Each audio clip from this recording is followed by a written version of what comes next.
So just a few disclaimers before we begin, to remind you that this is not a private conversation and will ultimately be made available to the public.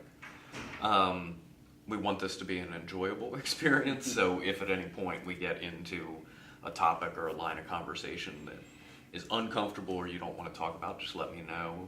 If you need to take a break at all, just let me know that as well. My role in our conversation is actually to talk as little as possible, and let you tell the story. But rest assured that I'm here, present, and tuned into what you're saying. All right. So today is Tuesday, May 23rd, 2017. My name is Andy Reisinger, and I'm interviewing Patrick Edmondson here in the Department of Special Collections and Archives at Georgia State University as part of the Great Speckled Bird Oral History Project. Before beginning, if I can just get your verbal confirmation and consent that you're aware and agree to be recorded. Yes, I'm aware of being recorded. Give my consent. Excellent. Okay, so let's start at the very beginning. If you could describe a little bit about when and where you were born. I was born in Tifton, Georgia, South Georgia in 1950, the mid part of the century. June 21st, small little southern town, really kind of a time warp until the expressway interstate showed up in the 60s. It was, the 50s was more like the 30s, other places. And so that's the environment I came out of. And had your family been in Tifton for a while? No, my family, my grandparents collected in Atlanta from various places, South Carolina, Kentucky, and my parents were both raised in Decatur, Georgia, and met. My father went off to war, World War II, and was at Bikini Atoll, one of the first atomic bomb blasts, and kind of changed his perspective. He came back to Georgia with a spreadsheet, and he and my mother looking for a town of a certain size that would need a doctor, that might have potential to grow but was away from the big city. And it came down to Tifton and Dublin, Georgia, and they settled on Tifton. So that's how I came to be in Tifton. Okay. So your father was a medical doctor? Yes. And your mother's background? Mother, during World War II, she was an engineer for Georgia Power, laying out the city of Atlanta because all the men had gone away, and did a real good job at it. But as soon as the war was over, it was bye, thanks a lot. And she had a degree in home economics, so she pretty well ran a household with 4 kids. Where had she studied for her degree in home ec? University of Georgia. And did your father also go to? He went to Medical College of Georgia, Emory at Oxford, and then Medical College of Georgia. Okay. And how did they meet? At Venetian Swimming Club in Decatur. My father was the redheaded lifeguard my mother got a crush on.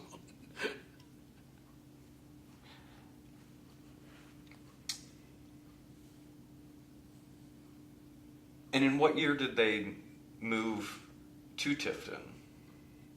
I think 49, just before I was born, not too long before.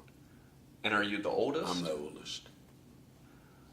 And so describe a bit of what your childhood was like growing up in Tifton at that time. Kind of an idealistic little kids that I'm amazed now that basically would open the door in the morning and see you back for meals. And if you didn't have school or chores around the house, you pretty well ran free wherever your bicycle could take you as long as you get back in time. So pretty free-wheeling, involved in Boy Scouts and swimming, and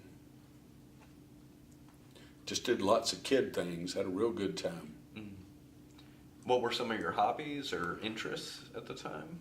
Well, I think it's what led to me being a gifted teacher. I'm at least a little bit interested in everything. So Boy Scouts in the library in Tifton, when the library, I think as soon as I learned to read, I pretty well read my way through the rather small library. And then I discovered there was a regional library that they got books from, but it was housed on the ABAC College campus, just a couple of mile bicycle ride. And so I was able to then really open up the world to all types of things to learn about. And then Scouts doing, a merit badge, you'd get access to the local people that knew something about coin collecting or public health. And I found that fascinating to go learn all about a subject. So I was ripping my way through Boy Scouts and having a wonderful time. And then the times changed with the 60s. Went crazy over the Beatles and started forming bands and growing out crew cuts, which was considered long hair in Tifton to have a grown out crew cut. And weird things started happening, like suddenly the Scouts that, oh, I'm the most decorated Scout in my pack, but we kind of want you to hide at the back because your hair's getting too long. And so after a while, it was just, forget Scouts. I was on my way to Eagle and said, forget that. And this ran into the same sort of thing, swimming. I was winning meets, but my coach was saying, we're going to kick you off because your hair's too long.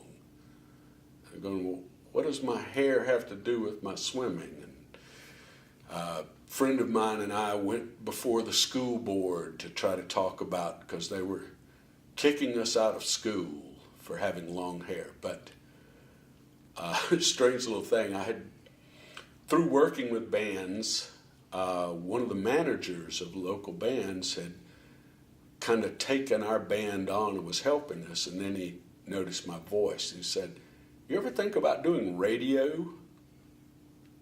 No. But so I got a radio license, third class radio license. It became a DJ on the weekend, but I was real shy, so I wouldn't let anybody know it was me. It was funny when I'd pre-record tapes, like commercials, so they could play when I'd be around people and go, who is that guy? And play it off. But so got involved in that and called for a live mic while they were expelling us from school and covered the news story, which the principal was real unhappy about. So then we had a board meeting where we went before them to talk about long hair and the changes, and we knew we were in trouble when the very first question was, what are you boys' current affiliation with the American Nazi Party? Yeah, that was our reaction. What on earth are you talking about? But that was the tone of the night, that somehow we were Nazis or communists, and that's what came out of growing your hair out. So about time to be thinking about getting out of Tifton. And what year would this have been around? 67, 68. And the whole grounds for you being expelled from school was that your hair was long. Right. And I just had to go get, very slight trim. It was barely touching the tops of my ears, but that was, long hair, shaggy long hair. So I went and got a haircut, little trim, and went back to school. No big deal. It probably wouldn't have even been noticed if I hadn't have covered it and we hadn't have made the school board, made the front page of a local paper. But the principal didn't. The principal the principal had been a principal here in Atlanta at Dykes High, which really was experiencing an influx of drugs and everything like that. And so he was somehow hired to come to Tifton to clean up this mess, and there wasn't any mess. So he came in being a tough guy about a problem that didn't exist, and made himself pretty well hated by most of the students because he's being, all these things that we knew nothing about. We weren't, I knew somebody who had been offered a joint. That was as close as I was to marijuana or anything. And we'd gone, oh no, how awful, how horrible. So there wasn't really a problem, but the problem was under full frontal attack. Did anybody end up being expelled for refusing to cut their hair? No, there were only about 8 of us, they're all band members and everything, and they made their show. Most of the people, I had a little bit of support from I had a lot of support from my mother, a little from my father. Most of the other people had no support from their parents at all, so it was symbolic more than anything, trying to make people aware that things were changing. And then, we formed a group of the kind of strange people, usually kind of the intellectuals, and we called ourselves Lambda Sigma Delta, LSD. And because nobody got it, they had all these honor sororities and fraternities that we were obviously had no interest in joining, but so and this is in high school. In high school, so we made our own, and because we got a faculty member to be our sponsor, so we became an official club. As an official club, you can get a space in the county fair to decorate. Well, so we had a space. We put a swing in it, filled it with flowers, and a sign that said, "We love you, Lambda Sigma Delta." That was the full extent of it. People were threatening to pull out of the fair. It was a big to-do over this, and we were going, what on earth? So they made us remove it, but because we'd been a school function, we won an honorary $25, which we used to pay for an ad, full-page ad in the yearbook. The local sororities and everything would always collect on the front of one of the Southern mansions dressed like Southern belles and have a nice big picture of them. Well, we found an old ratted shack, and males and females dressed up real weird and stood on the front of it. And then we had the exact same picture reproduced smaller and said these were the officers of the club, and we had weird names for different things we had done, and it came out in the yearbook. Well, some people were outraged. They tore the page out. It's a big to-do about that. But so Lambda Sigma Delta was launched, and we appreciated our teachers, appreciated learning. So we made up some little cards that said, "We appreciate all you've done, Lambda Sigma Delta." And we took flowers and cards to all our teachers. You'd thought we'd have delivered bombs to them all. Some of them, the reaction was just crazy. So the Lambda people were anxious to leave Atlanta as soon as we graduated. For Atlanta, several of them came to Georgia State. I went to Emory at Oxford. We all kind of collected up here, and then the next batch, the next year, came right on in. So collected the same little group of strange people. I think most of them made the transition to Atlanta life. About how many people would you say were maybe 10. And did you get together weekly? Or? No, we just run into them. But there's a small group.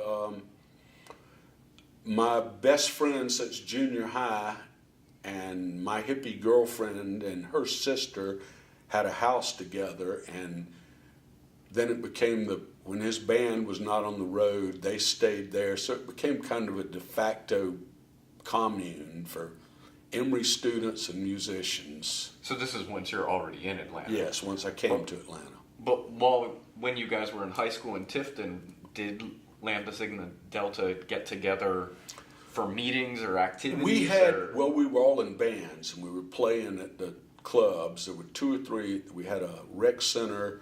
We had a teen club called the Woods that got big national acts in. And so we were all involved in those, and the manager, the same guy in the radio, managed a lot of that. So we were all involved in playing and going to dances. That was a lot of our activity was involved around that. And so, yeah, you were around with the same people. And how many folks do you think would have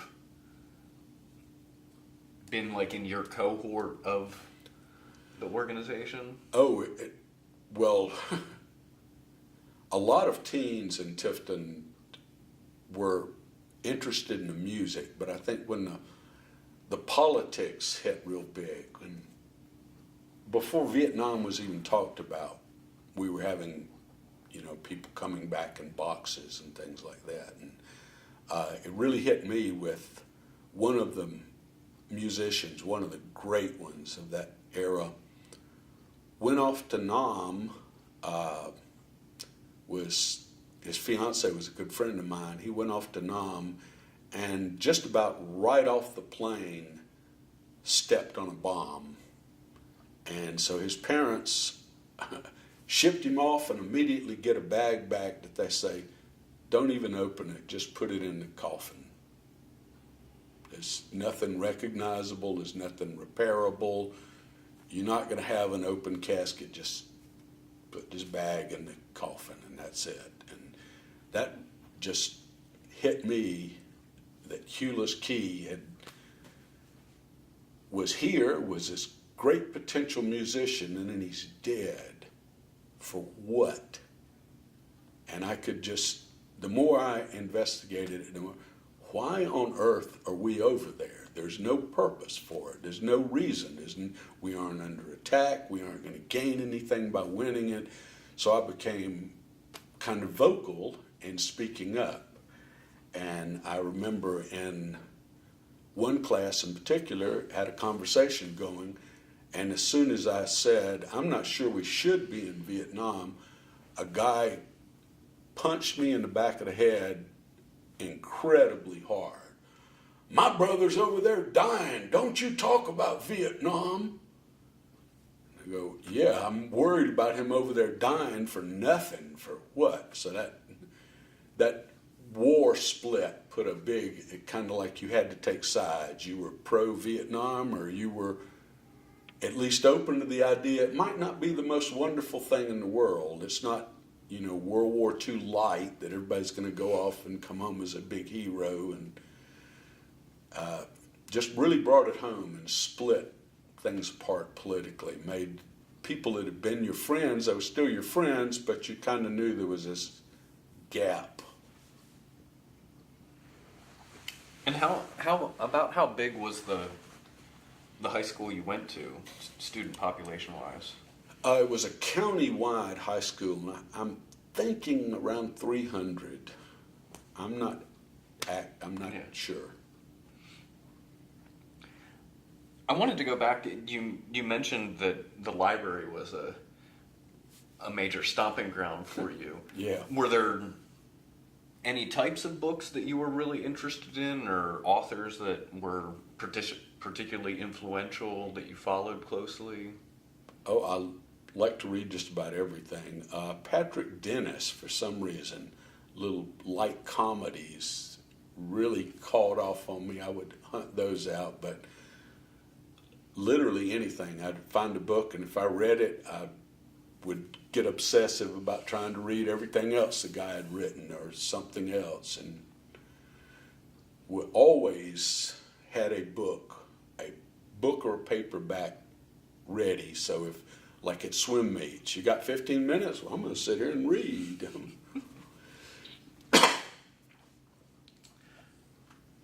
And you also mentioned being in bands. What did you play? Or I was a drummer, and my younger brother became a bass player, so we were a rhythm pair, drum and bass. And then he moved into guitar a little bit, but pretty much until I left for college, we were real active band members, the two of us. And did you pick up percussion like through school band, or did you pick it up on your own? I wanted to play drums from the earliest age, and my father would be, no, you have to play a real musical instrument. And so in 7th grade, or 6th grade, he finally agreed to let me join the band, but I had to play a real instrument. And he had played the cornet, so I started off on the cornet, and I just did not have the lip for it. So then they put me on a trombone, which for the main part, it's when you're learning, is the most boring instrument in the world. Bonk, bonk, bonk, bonk, bonk, bonk, bonk. You practice by yourself, it doesn't sound like anything, so I just could not get into it. And I'm spending all my time watching my drummers. My father, my brother and I cut grass all the time. We had acres and acres of my father's that we cut just for living there. And then we had to cut other people's grass who weren't earning money. He kind of slipped up and said, well, if you want a set of drums, you'll have to buy them yourself. Aha! So my brother and I went crazy and cut grass until we bought a set of drums. And then we bought an electric guitar, and then we bought a bass drum, and a bass guitar, and a bass amp. And then we had bands going, and we were earning money. And for a while, we kicked into a thing. We could show up on Friday or Saturday night if we heard there was a middle school or even 5th grade up kid having a party. We'd show up. And it's amazing in that era if you showed up and say, we're the band, where do we set up? The parents would usually say, over there.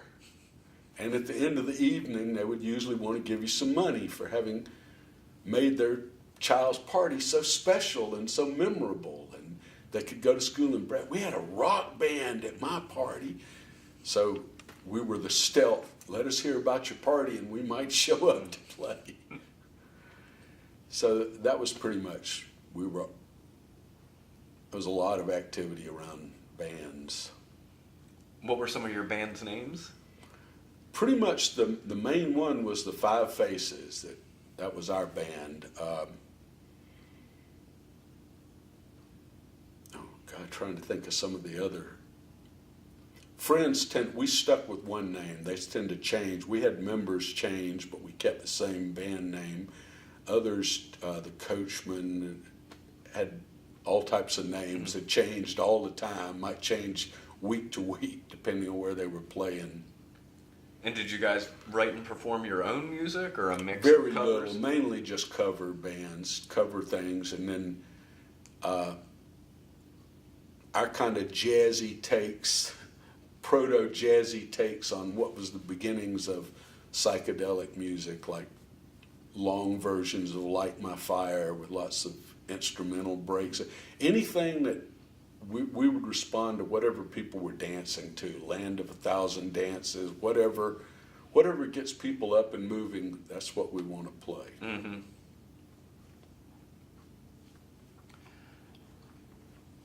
And what was the racial climate in Tifton at the time, and was your school integrated, or did it integrate during? My school did integrate, and they did it very smart. A local man that had been a math instructor at the Air Force Academy retired, and the local community persuaded him to go to work at the high school. So they couldn't very well claim, oh, this ignorant black man, when he's a lot smarter than they are, and the pro-war stance that he's just come from the Air Force Academy. So they were kind of well caught. They couldn't attack Mr. Murray on racial intelligence, anything like that.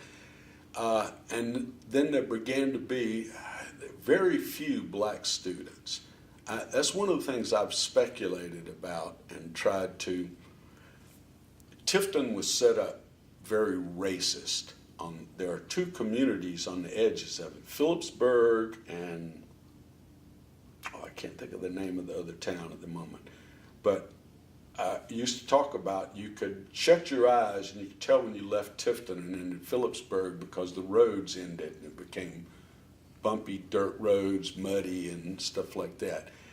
And other than seeing laborers or people working in the backs of shops, you saw black people around, but there was very little interaction except commercial interactions, or a lot of people, like my family had a black maid that was like part of the family. In fact, outraged Tifton when I was best man at my sister's wedding, and the groom and I went to Phillipsburg and picked her up and had a prominent seat with the family. That really outraged some people in Tifton. How dare they bring a black woman into the First Methodist Church to sit right up front? But she was a family member to us as far as we were concerned. What was her name? Katie. And had she been working with your family? She had worked at a bakery for the longest time that went under, and my mother used to shop there. And when it went under, she said, "Well, Katie, why don't you come to work for us? I know you're a good cook." So that was when it started, when I was kind of little. And so we always had a maid that could make donuts and cakes and everything like that. So like in elementary school she started Yes, working. And all the way up through your sister getting married. Yeah, up until I think my mother was alone and no longer needed help in Tifton.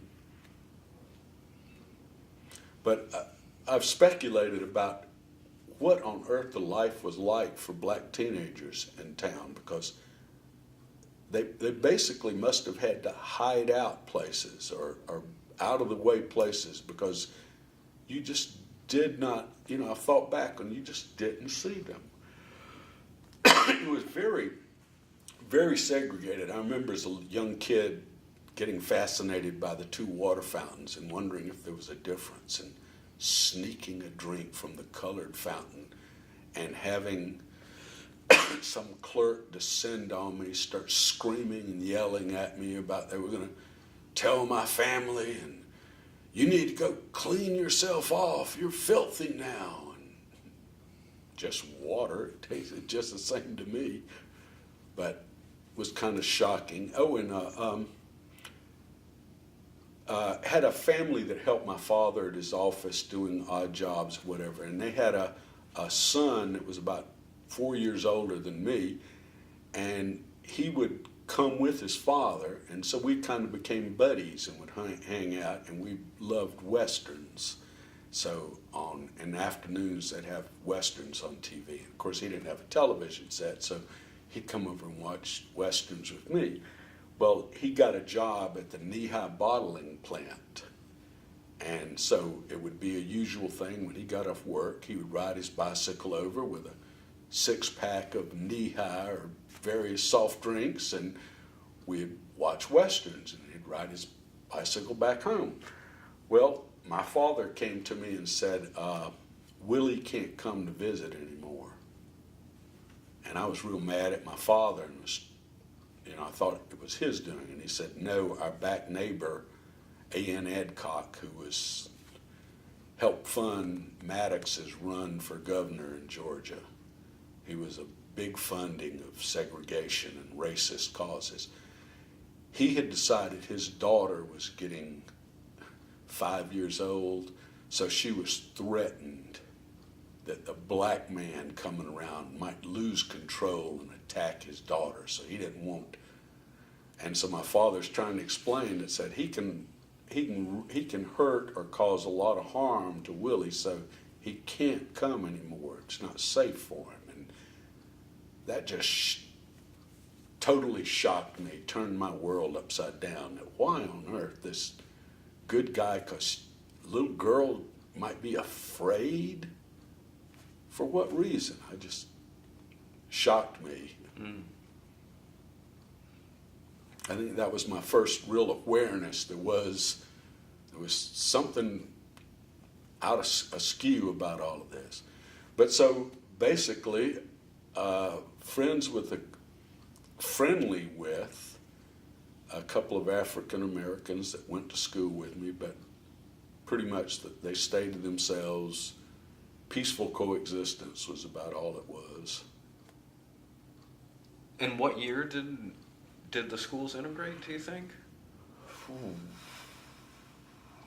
66 or 67.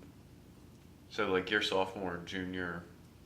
Sophomore, junior year, yeah. Yeah. And was it a small number of students? Yeah, it was a that very integrated? small number. We were right next to Albany, Georgia, and Albany was getting so much national attention with all types of things going on there that Tifton was trying real hard to soft pedal and go calm because they'd just gotten the new expressway through, and they wanted folks stopping through from out of state. They didn't want people, avoid Tifton. And were your parents, as your father being a doctor and your mom, the wife of a doctor, were they active in the community, involved in civic groups? They had been, but then when 4 kids and all their activities began, as all 4 of us were in swim team and traveling with swim team and going to swim meets and practices and everything, became pretty much a full-time job for my mother more than anything. My father had a cross burned at his office because another ridiculous thing, again about 65 I think it was, the practice had always been the colored waiting room was out back under the trees at all the doctor's offices. That was just the way it was done. And my father just had it. He said, I'm trying my best to keep people well, and yet I'm asking them to stand out under the trees in the rain and the heat. Something's wrong with that. So at the back of his office, he built a colored waiting room. Horrors. They came and burned a cross in his office, the Klan people. And so to some people, he became Dr. Edmondson, the nigger doctor. And so lost some of his white clientele. Some he didn't, but it was, he tried to keep it quiet from home, but it was a picture of it in the paper, so I was old enough to know that something had gone on, that this craziness, and then hearing him at home about, so stupid. And within a year, all the other doctors had opened colored waiting rooms too, so kind of broke the chain, I guess. Mm.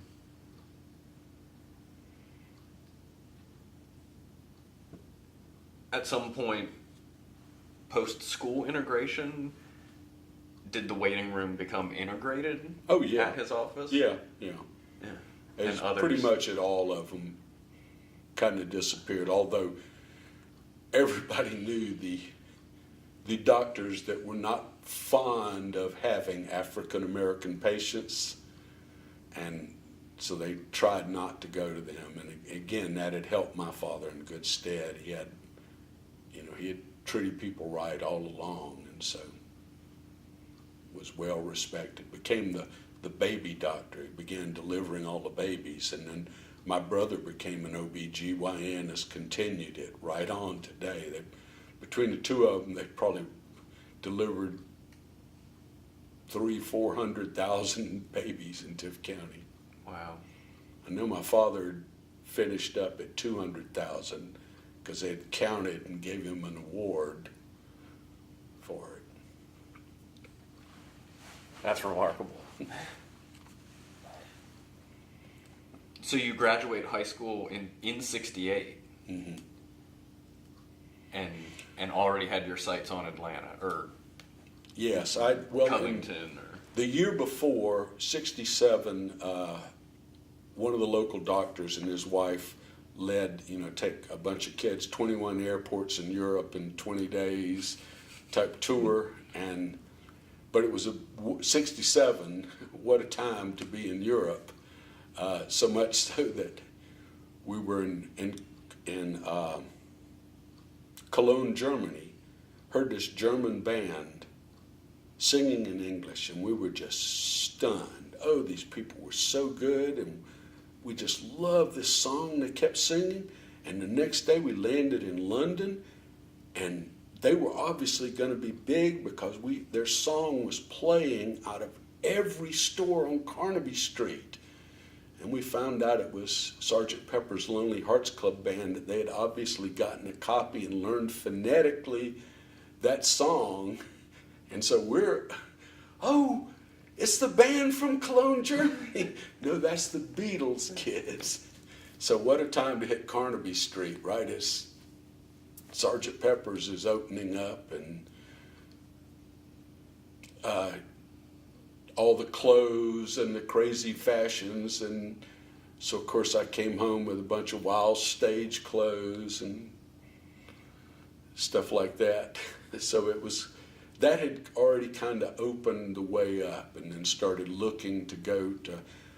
One older friend went to FSU, and my girlfriend and I drove him down, and while we were there, went to the student bookstore and discovered the record collection with records we had never heard of.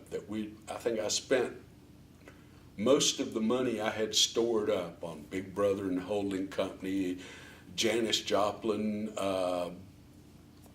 Cream, the Jimi Hendrix Experience, all this music from the West Coast that just mind-blowing, Country Joe and the Fish. And so that summer of 67 was devoted to becoming flower children in Tifton. And then when 68 came along, the politics a little bit more, we were ready to leave, come see what Atlanta had to offer.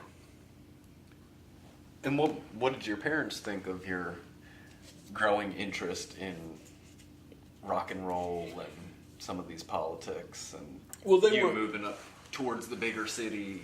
Well, since it was going to their stomping grounds, they felt good. And my father had gone to Oxford, and so my going to a little town school of a big college, I don't think I could have handled coming straight to Emory. I think it would have been overwhelming. So moving into a small town environment but still opening up and having Atlanta close by to come to on weekends and was real good. And discovering the Great Speckled Bird and started selling it at Oxford. And what was Oxford like when you arrived in 68? It was kind of like an extension of a high school almost, since it was just a 2-year college, it was really focused on basics, weeding people out. Most everybody that ended up at Oxford was either tentatively accepted by Emory but not fully, a legacy like me, or female. They tend to send their girls down there at that time still. So we had a lot of women, which I thought was great, and some real odd characters, ones that had slight criminal records and things like that. And then a lot of us that were destined for pre-med. Growing up with my father, I'd kind of thought the world was doctors and patients, and I didn't want to be a patient, so it's going to be a doctor. So you entered with that intention of going pre-med? Yeah, it was all the way up till junior year of college when I finally decided that is not what I want to do with my life. My father was great. I always knew where he was, but he was never around. So many father-son experiences. My father wasn't there. He'd take me to the movies, but it would usually be, is there a doctor in the house? And I'd end up, when the theater closed, the manager would give me a ride home. And I knew and I was proud of what he was doing, but he just wasn't around, and I didn't want that. So decided I got to make a switch real fast. What am I going to do? And what do you do with a biology major? You add on a humanities major real fast on top of it. And was there much of a countercultural or political scene or atmosphere at Oxford while you were there? There was a little, because there were kids coming from Atlanta, coming from Miami, New York, the West Coast, that had some touchings, and then it was so close to Atlanta. There was literally nothing to do in Oxford. Because of segregation, they had basically closed everything in Oxford and Covington and Oxford. There was almost nothing to do.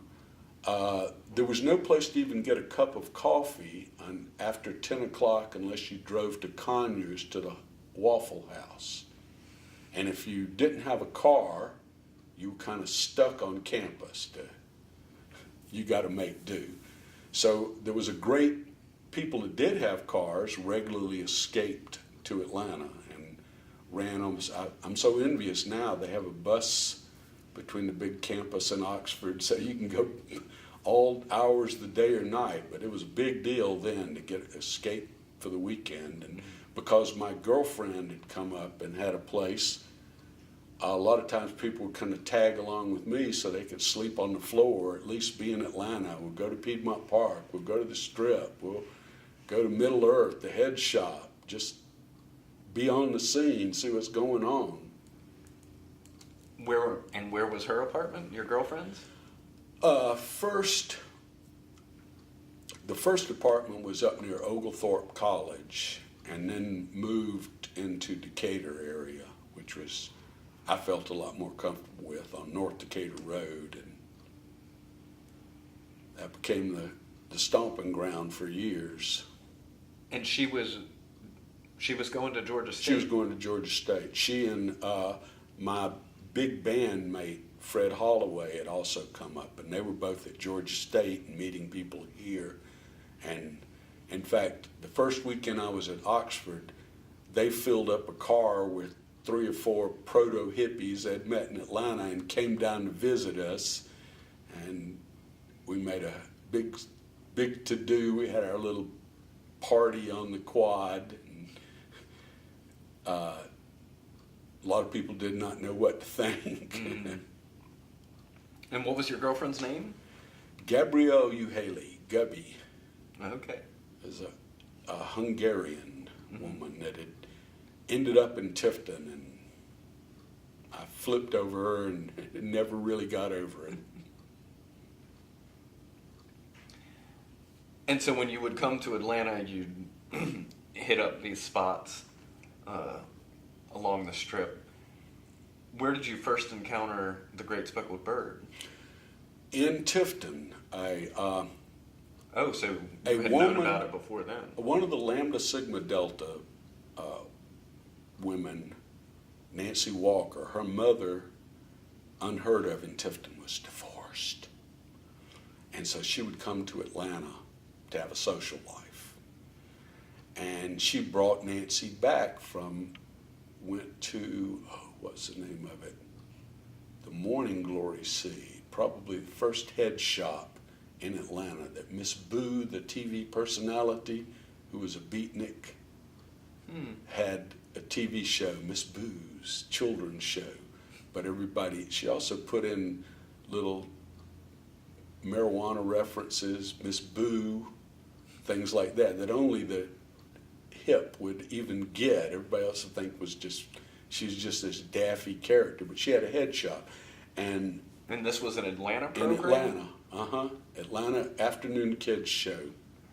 Used to watch it when I come visit my grandmother, and then later finding out about Miss Boo. And Miss Boo is also well known in the counterculture beginnings of Atlanta.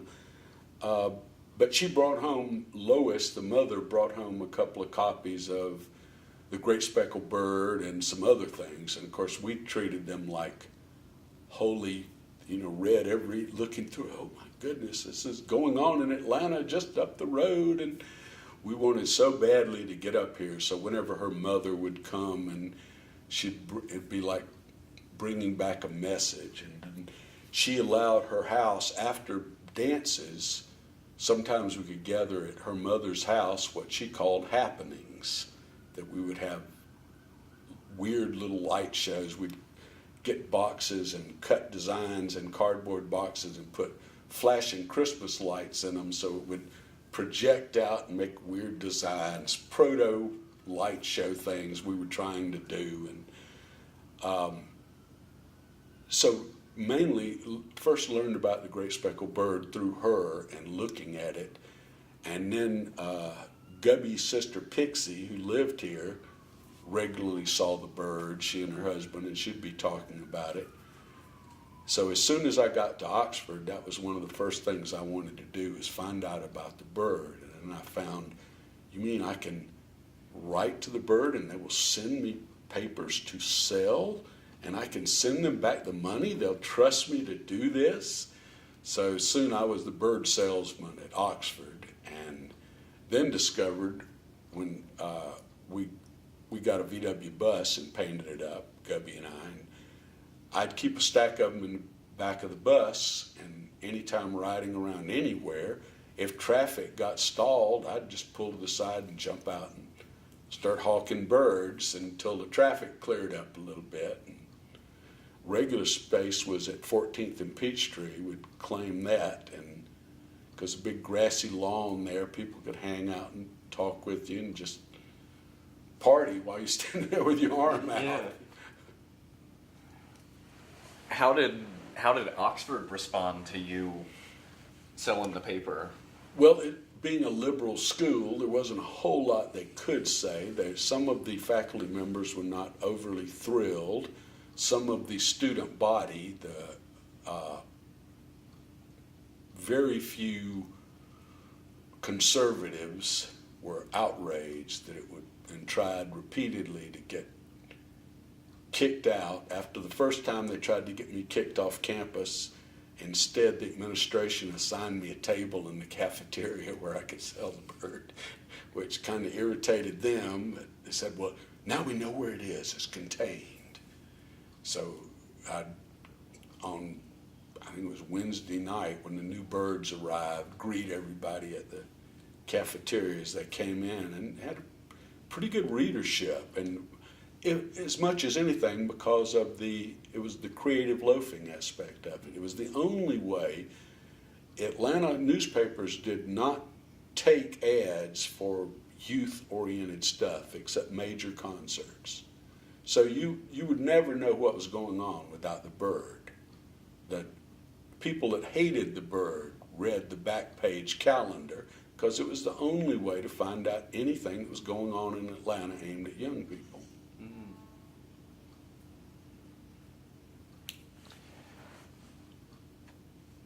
And so you finish up your schooling at Oxford in 1970? 70 and moved to big campus, yeah. But by that point, you already had pretty deep connections in Atlanta. Yes. Had been making connections, and then the people a year before me at Oxford, a lot of them moved to Atlanta and got apartments around the Strip area, Midtown, and so had people you could go and visit. And it's odd. One of the friends from Oxford had an apartment on 10th Street that now I work at the children's school, and his apartment is the headmaster's. Well, the first time I went in, it's kind of a strange deja vu. My friend's old apartment, and now this is the headmaster's office. So we had places to hang out and people to visit in town, and there was a real social scene of going place to place, and had gotten into, there was always something on weekends on Piedmont Park, and was at one of those when just before my sophomore year happened, when the police riot, the police attacked, and it radicalized me I was not taking any shit from anybody when I went to register for Oxford. And I think it showed, because I went in and they said, here are your class. And I said, no, I'm taking this, this, and this. Make it happen. And it did. And that second year, they tried to isolate the hippie menace at Oxford. They had built a new girls' dorm, a more modern one. So they had the old girls' dorm. They stuck the long-haired boys in there. There were 6 of us. I had an entire floor to myself in an old dorm with all the rooms and all the showers and a fire escape on the back, because they still had, women could not sign in or out after 11. So if they were caught after curfew, the only thing they could do was climb my fire escape and ask if they could borrow a room for the night. And it was regular that I'd do that. And this is like 1969. Yeah. And I had by that time had started smoking and would set my stereo up, and I had a complete college dorm, and I could set the waters from cold to hot and just wander through the timber, just amuse myself, because there's nothing to do and I'm stuck in Oxford. And I was immersed in trigonometry and calculus. Was just, whew. So I pretty much went to Atlanta, came home on the weekends, and was stayed up in my place. And about, I think, Thanksgiving of the year, I had some freshmen proto-hippies that became my big friends, kind of came over real tentatively and asked if they could come visit. Because they told me, oh, there's this you're this guy that came in and told them what your schedule was going to be, and they've got you isolated over there. What created a persona about me that was kind of interesting. And so we had a whole social group that would come to Atlanta, were involved in the politics, the drugs. Marijuana's being moved between college campuses all over the place by U-Drive cars. Used to have those where people they'd fly, but they wanted their car there, so they'd pay a college student to drive their car across country or whatever. Well, that was how marijuana was moved around the country. People would I got to pick something up in California. I'm going to fly to California, get a driveway, and drive it back and move it around from different campuses and split it up. So there was an unofficial organization just of high school buddies, friend. I knew this guy in high school. He goes to school in Texas now. He says he can get this if we can just come get it. And so all of that sort of commerce starting to happen too. So it was a changing time. Was there much activity on Oxford's campus? There was beginning to be. There were a couple of freshmen that, you try to, at that age, try to talk to them. There was one guy that just had too much money, and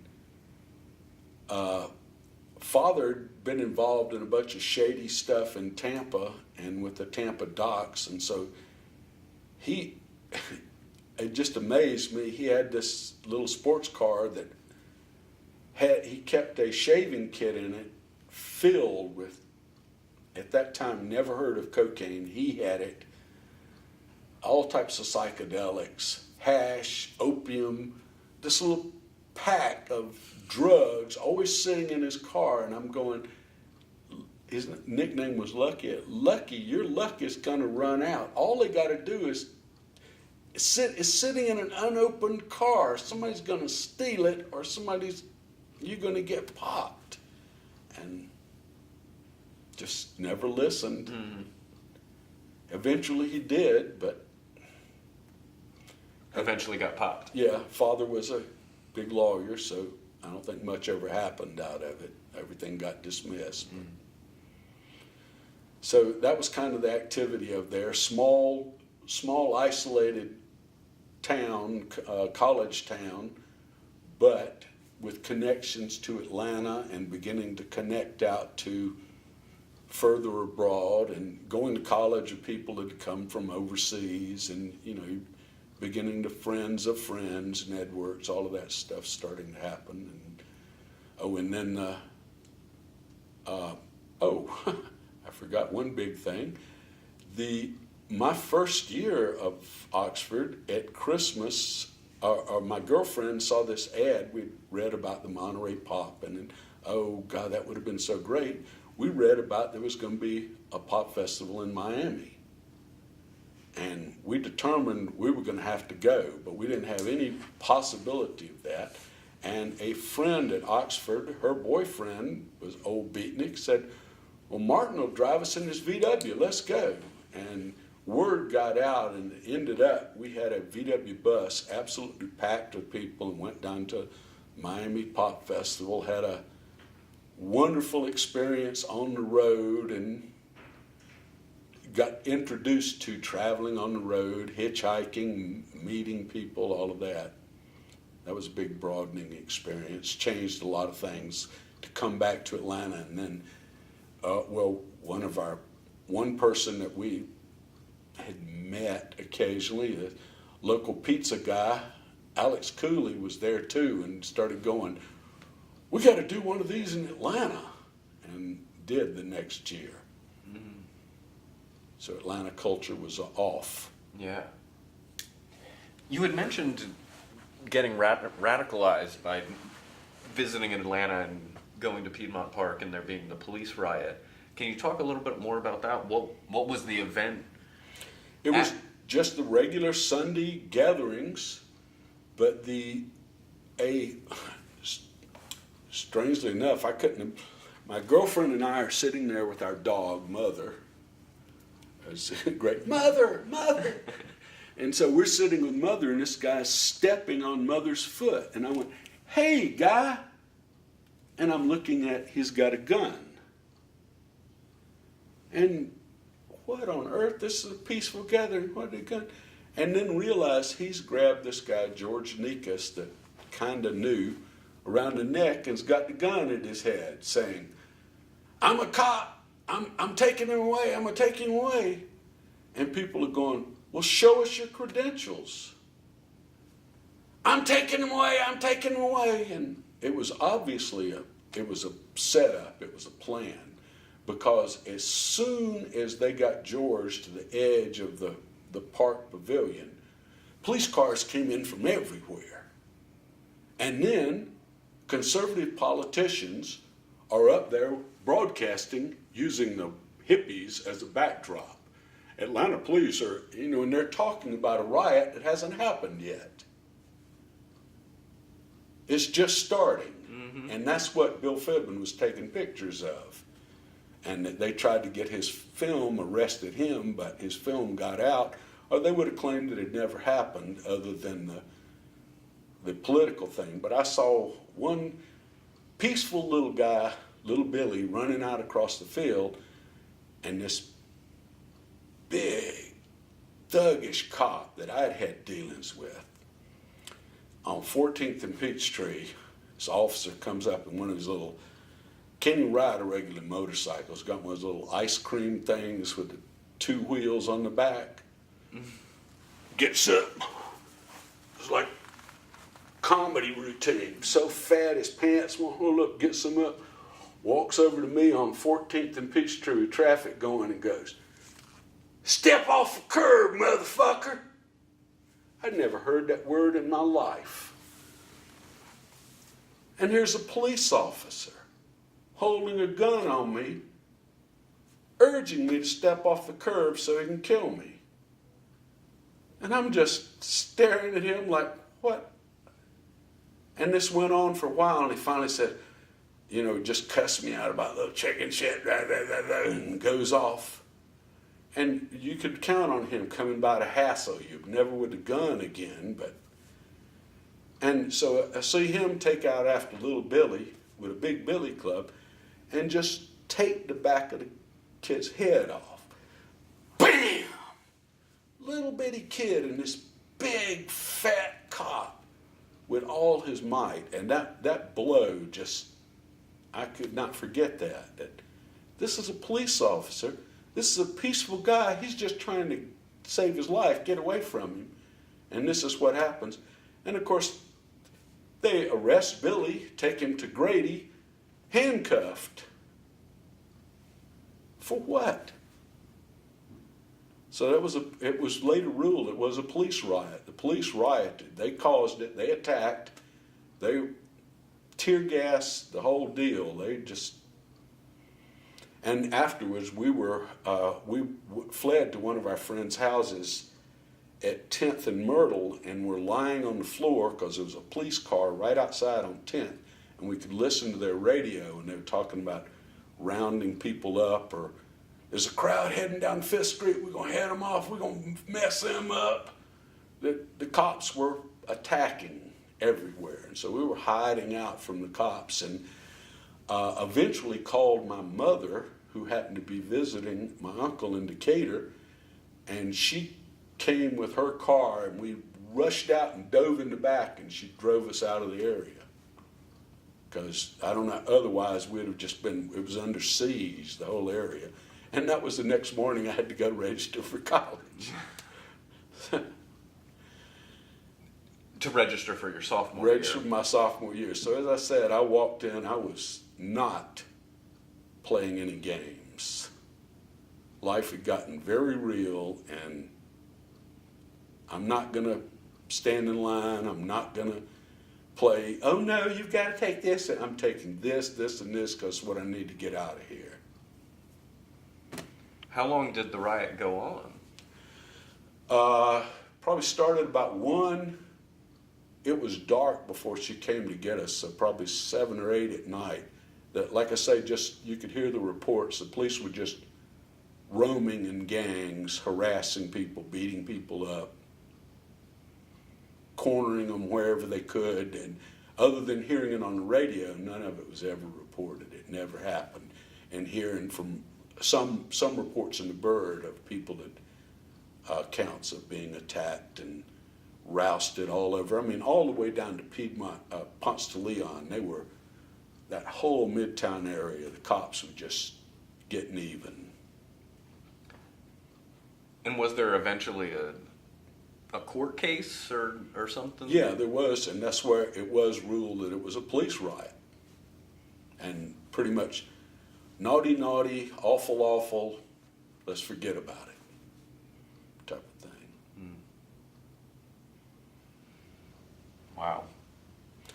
On that note, I think I need to take a bathroom break. Yeah, absolutely. Let's pause. Okay, so we're just coming back from a little break. Let's pick back up when you moved to Atlanta in 70? Well, actually moved here, yes, 70. And where was the first place that you moved to? The first place, all right. We had been living with Gubby's sister Pixie on North Decatur Road, and then she moved to another place in Decatur that was too small. And so we went looking for an apartment together with a friend of hers named Marshall, who also worked at the hospital with Gubby's sister Pixie. And so, which hospital? DeKalb General. Okay. And so Marshall and Gubby had an apartment together over in Decatur on Olympic Place, and I would stay there on the weekends. And then as soon as school was out in June or May, I moved up full time, and it became Gubby and my apartment. And then after a while, Marshall moved out. But then my old high school buddy Ronnie and his band moved into the apartment complex, and they had 4 other apartments, the band members. So it was almost like our apartment complex. Right. Hang out in. And then trying to find someplace easier for Emory to get to. Found a little apartment on Olympic, where is it? Off Connecticut, Oxford Place. That's not right. Off of Connecticut, Ivy Place, that's it. And a little apartment, and that was Gubby and I, and her mother lived with us. Her family kind of fallen apart, and her mother and then her younger sister moved in, who was still attending Druid Hills High School. And then she discovered a house on Harold Avenue, Old Weird Harold, and we moved into that, and that was pretty much it for the duration of going to Emory and coming to Georgia State grad school. That was our house, Old Weird Harold. And is Connecticut, is that in Candler Park, Lake Yes, Claire? yeah. And is Harold over in that Yes, neighborhood too? off of McClendon. So I basically moved into that area and have stayed, other than teaching in the boondocks for 4 years, have always been in that area. Okay. And how would you describe the sort of social, cultural, political mood of the city when you, in the late 60s and 70s, as you're spending more time here? What was it like? Well, being a big city and being from a small town, it was exciting. There were all types of things going on. There were when you've grown up in a town where you rarely ever meet anybody you haven't known your entire life,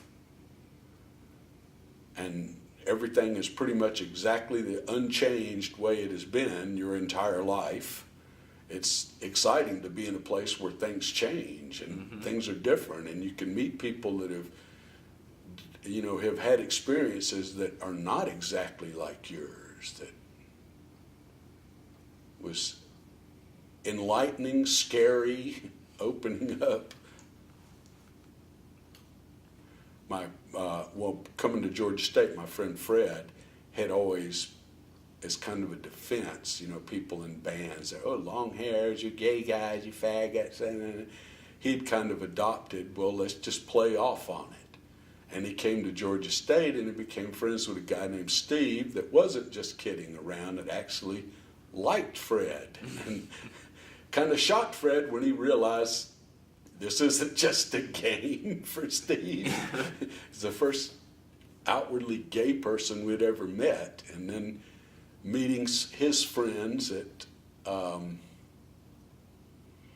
his apartment, and just that there was a whole nother world. There was a demi-monde out there that we'd never known anything about existing, and it was right alongside the rest of the world we knew about.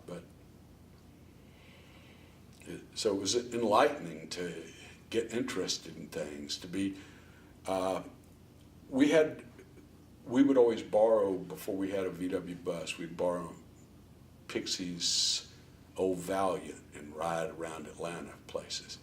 And he had this guy from Smyrna that hitchhiked, that we almost every weekend we would run into him somewhere and end up giving him a ride.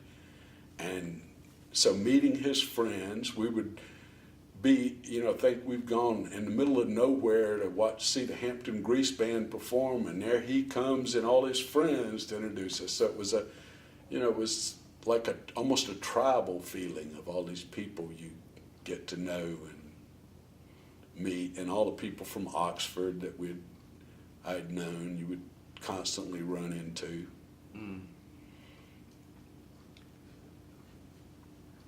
So there was a big youth scene. Oh. Like the city. Yes, very much a big youth scene. There was the civil rights and the politics of Atlanta going, but there was a burgeoning youth scene that were really getting started and working in the anti-war movement, big anti-war marches and all types of political stuff, marches and movements. And were you plugging into any of that? I was plugging into it a good bit, but then we had kind of become yippies more than anything else, that we were going to, like the merry pranksters, we were going to, it was going to happen anyway, so we might as well have a good time with it and have fun. Mm-hmm. And so we would be involved in political stuff, but we'd also just do weird satiric things. Well, Oxford put up a bunch of, they painted barrels and they would have Dooley says, and we would go around and change them into Dooley says, Gnick blah blah. You know, just put weird stuff in letters. And be, what on earth? Just surrealism at work. Had discovered Dada and just thought that's the approach to life. Were you reading things that were introducing you to these ideas, or seeing films, or where were you picking up on? All of the above. The Bird, there was a magazine called Paper Bag that had gotten me back in Tifton even, that had things about, try this light show thing, talking about do bananas really get people high, art, the culture. It went on for a very short time. And then I magazine out of New York that would have a big celebrity poster of Jim Morrison or something in it, each one, but also was about the youth scenes in the West Coast, New York, Miami, building up. And so, yeah, we stayed in touch with those sort of things. And the Bird with the International News Service, the National Student News Service, we kept up a lot through that, and word of mouth, people traveling from different campuses telling you what's going on.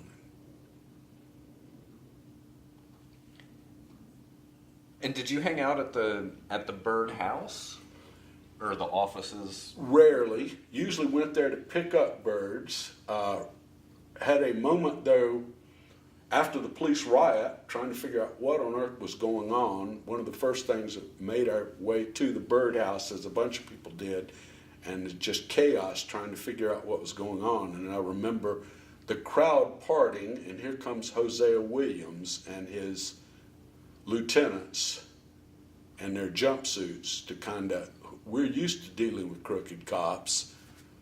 We're taking charge of this. And there was a very calming influence, and that they were trying to give people, you know, here, when you're arrested, here's what you need to do, you know, practical advice. And then trying to spread out, and that was when Trying to Make It Home got hung up in an apartment, because we realized there were still bands of police roaming the streets looking to beat people up.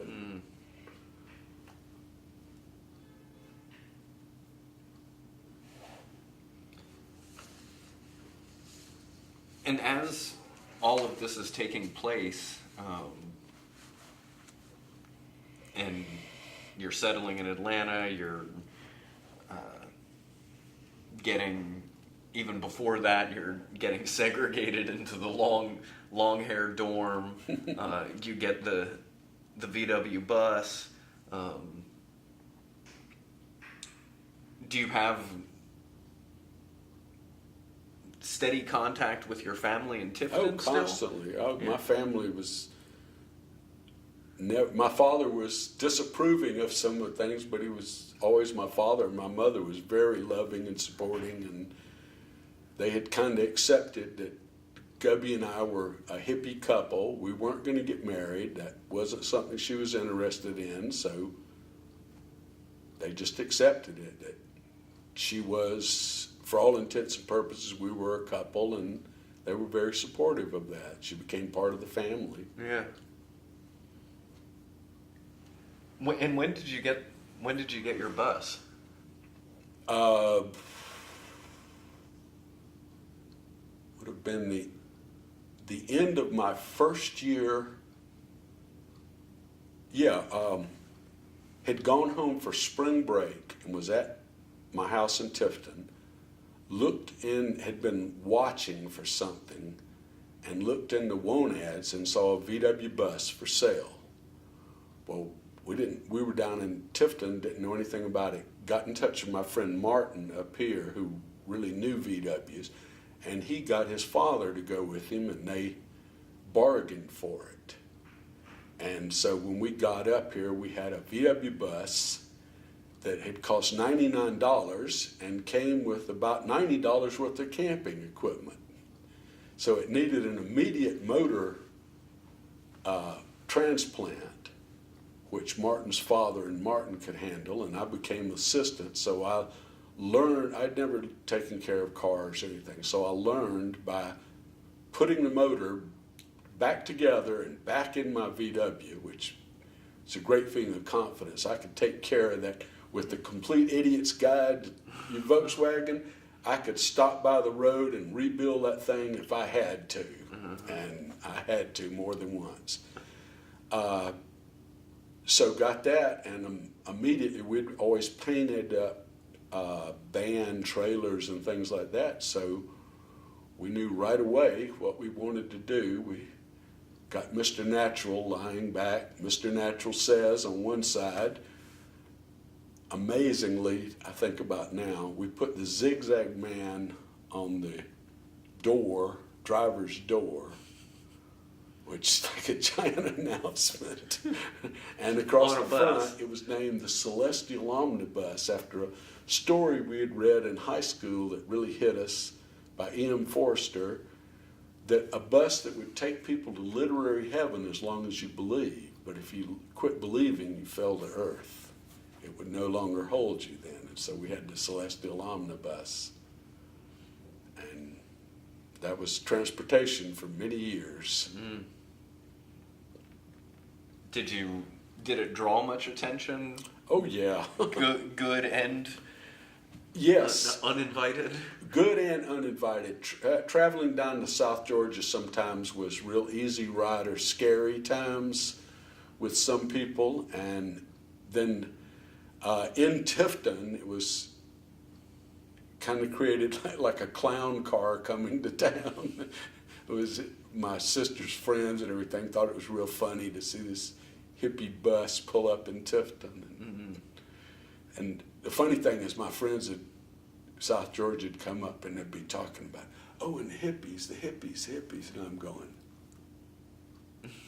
have you looked at me lately? You're talking about the hippies, those are my friends, I'm one of them. Yeah. Did you ever have any run-ins with the law? Oh, yeah. Because of it? Yeah,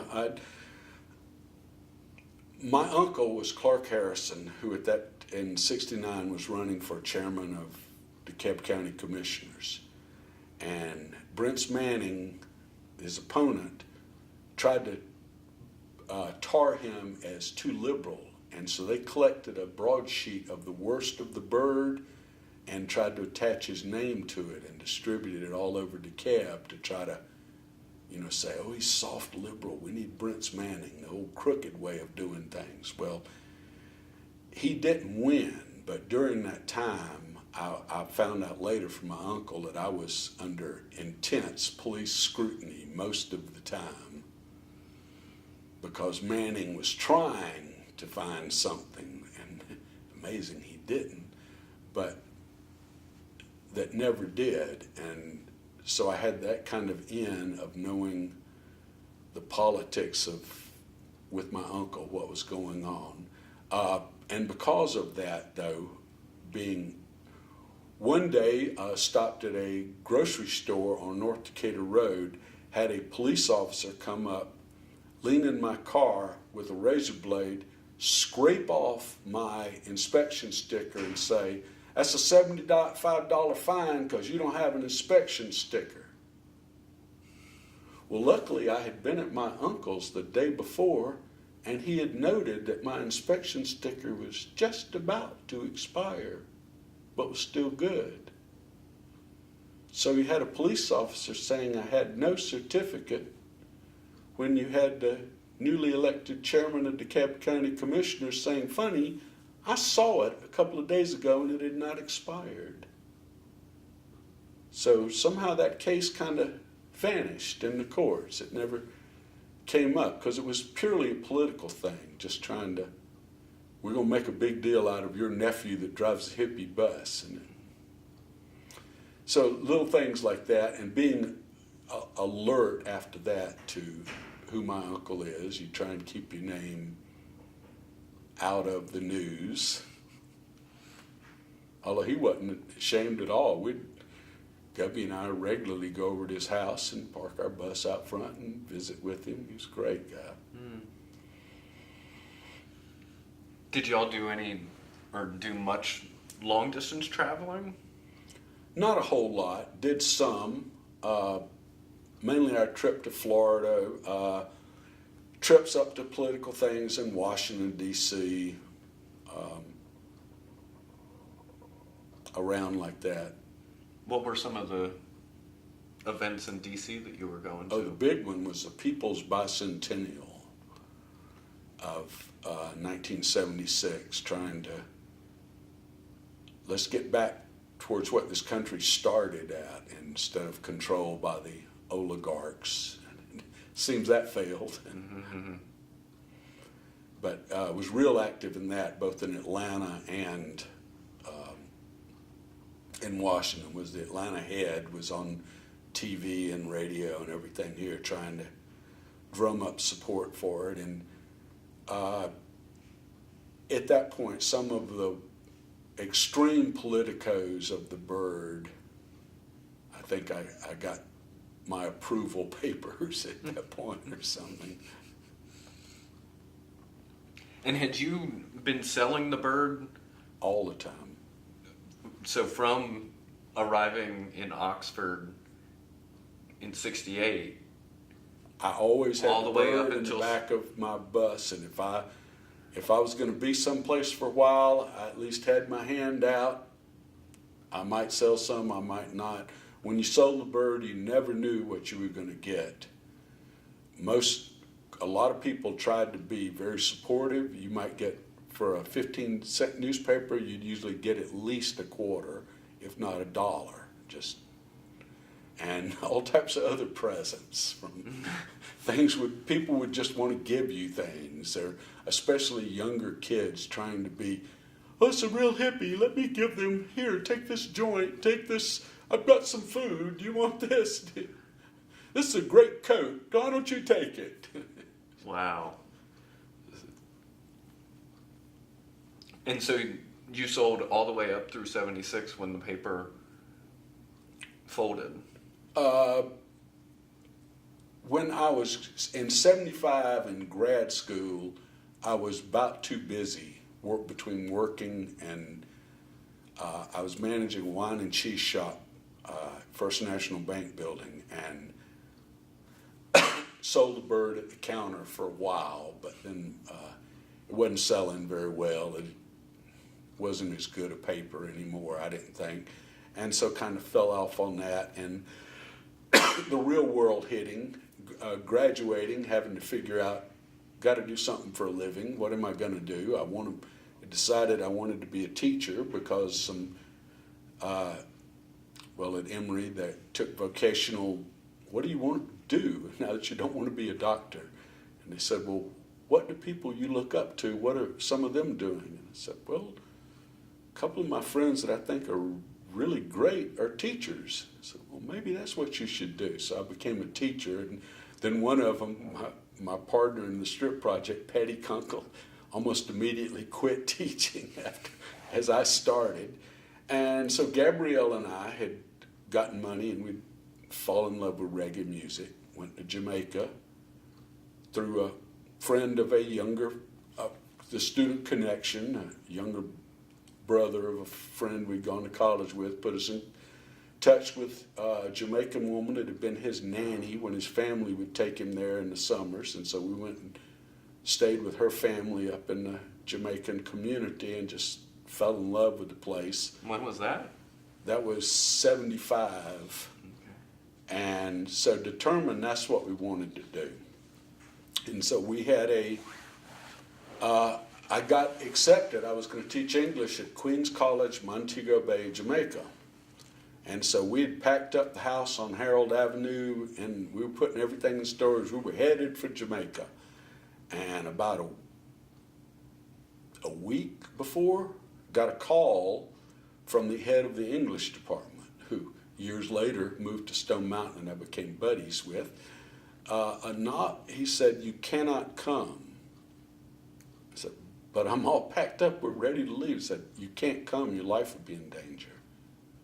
"What do you mean?" He said, "The CIA was just caught red-handed meddling in the election. And the person's cover was an English teacher at Queens College, Montego Bay. They're going to be sure you're his replacement and somebody's going to kill you. You cannot come. An American cannot take this position now." So suddenly, I given up a lease. Everything was in storage. What do we do? And frantically looked around and found a job in Monticello, Georgia, and moved to Monticello, and was a great place to learn to teach, but was not Jamaica. No. But then later, I've just finished a novel, A Brief History of 7 Killings, about the shooting of Bob Marley and about the political climate. And I dodged a big one on that. We would have been in serious physical danger if we'd gone into that political climate. Yeah. But stayed in touch with Jamaica ever since, have friends down there, and worked with a little school there and helped support them as much as I could. But didn't get to go teach there.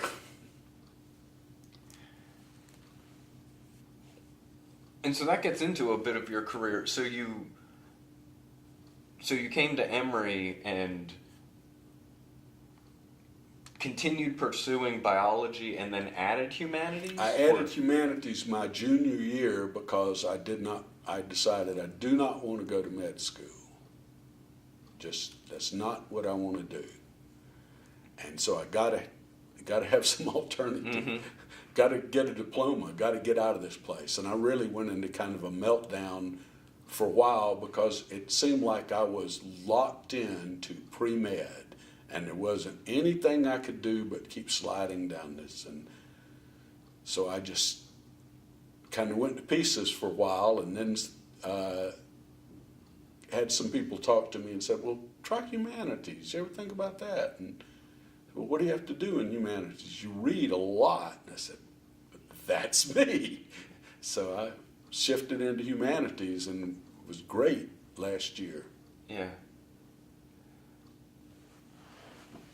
And were you active on campus at Emory, or pretty much just go take your classes? Well, I was active. There were student organizations. Politics was hitting the campuses big time then. That was the Kent State riots. You could not be a part of it. We're invading Cambodia. You wake up and, the news impinged on you. And it was a time of student deferments. So you couldn't evade the war if you were male. It came looking for you. And, so life was, for a lot of people, was, how do I keep my student deferment? How do I keep my job deferment? I got to get married. I don't like this woman, but I got to get married because I don't want to go to Vietnam and die. And so politics intruded real directly. We're invading Cambodia, but you may get called up to go to there. You don't want to do that. Mm-hmm. So were there lots of teach-ins or organizations that you were? Always teach-ins and things at Emory. There's always trying to educate stuff, and anti-war gatherings, fundraisers, just always activity of one sort or another going on. And would you attend these events or help organize them, or? Usually attend. Mm-hmm. I helped minor level organizing, but there were so many people that were so very serious about organizing. They didn't really need me. Uh-huh.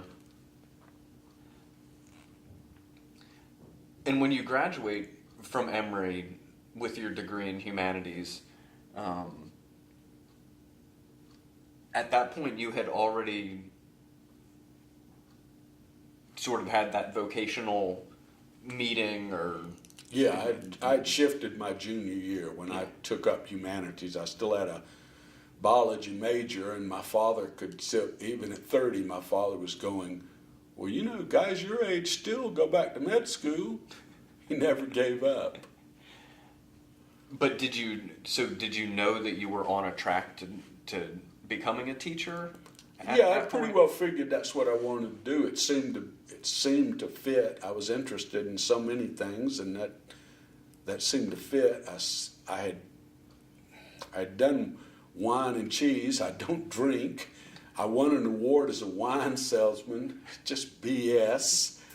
And so, you know, I really wasn't interested in going into shops or anything like that. So teaching seemed the most interesting. You at least got to do a lot of things and tell people about stuff. And were you working at the wine and cheese shop full-time or part-time while you were in school? Or? While I was in grad school, I was working full-time. I'd go in early in the morning and work till about 2, and then come to classes and repeat. That was pretty much my life.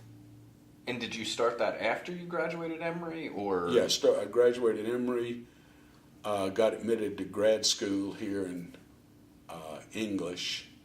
Oh, so you went straight from one Right. to, okay. Because had to find something to try to turn into a job. My father agreed to pay for tuition, but nothing more. So I was having to, you know, work and scramble as well as go to school. And during all this time as well, were you able to get an in-school deferment from? No. Yeah. I went to my draft physical. Oh God. I got called. Was that in '68? When was that? No, that would have been 70 when they took out. As soon as they took out student deferments, I was number 60, so I had lost the lottery big time. And so I could either report here in Atlanta for a physical, or I could go to Jacksonville. Well, had friends that worked, hippies that worked in the center here, and they said, you don't want to go to Atlanta, they're real hard-nosed. Go to Jacksonville, they don't know what the score is. So I went down to Jacksonville, but first I made sure I had stayed up for 2.5 days, so I looked and felt my absolute best when I went in for them. Show up, I'd done one little trick I'd been told about. It said, don't wear any underwear. It throws them off, because they say, strip down the underwear, and you say, I don't have any. They make you stay in your jeans, which is kind of like you're armored against everyone else. Everyone else walking around in underwear, I'm wearing my jeans because I don't have any underwear. So I thought that was a real clever trick they did. And it was exactly, Arlo Guthrie in Alice's Restaurant describes it to a T, that you just herded through. People gave speeches the other day, repeat them so many times they didn't know what to say, and then I didn't listen to them. And then they heard you from place to place. And I got in, and my eyesight was 21-21. They got all excited. Sniper eyes, you can be a sniper, you can go behind enemy lines. And I'm going, oh boy. Oh, and you were Order of Arrow Boy Scouts, you've got beginnings of survival skills. Oh, I'm going, oh, great. And then I got into the hearing test, where they put you in a little unit with cups on and they play tones. I just went recently to a hearing test and tried to find out why there was, they say when you hear a tone, you can press the button. And I'm sitting there and I'm waiting, and then this guy comes in and rips the headphones off and says, it won't work just to not press the button when you hear the tone. You got to press the button, you got to press the button. and left. And so went through it again. And he comes and said, when I hear a tone, I will press a button. And so he got into it with some other guy, and they went and they did something, and I heard a tone, and I pressed the button. And I pressed the button, and then they came in and said, God, you were totally deaf to the tone between so-and-so and so-and-so frequency. So I've never noticed. And playing music, and I've never noticed a tone. I still don't know why that tone was so important, but it handed me a yellow card. So I'm walking around with a yellow card. And then they got to, have you ever been in any of these organizations? I said, well, I've been active in the student mobilization in the war in Vietnam. And they said, in what capacity? I said, well, I was a student organizer at Oxford College. Don't mention there are about 30 of us. That's the total thing. So I got a pink card. So I'm pink and yellow. And then I went to one more, and they said, you have a tendency to herniate, which I've always thought was real weird because I had a hernia when I was 62 after active physical life and everything. So I got 3 strikes and you're out. So then got pulled into a thing where big fat sergeant gets literally nose to nose. You realize you have given up the right to die for your country? And being a smart ass and that I've made it through, I said, can you please put that in writing? And that was the end of my draft physical. Wow. So deaf to a tone I've never noticed, herniated, never bothered by it, and a political activist. Got me out.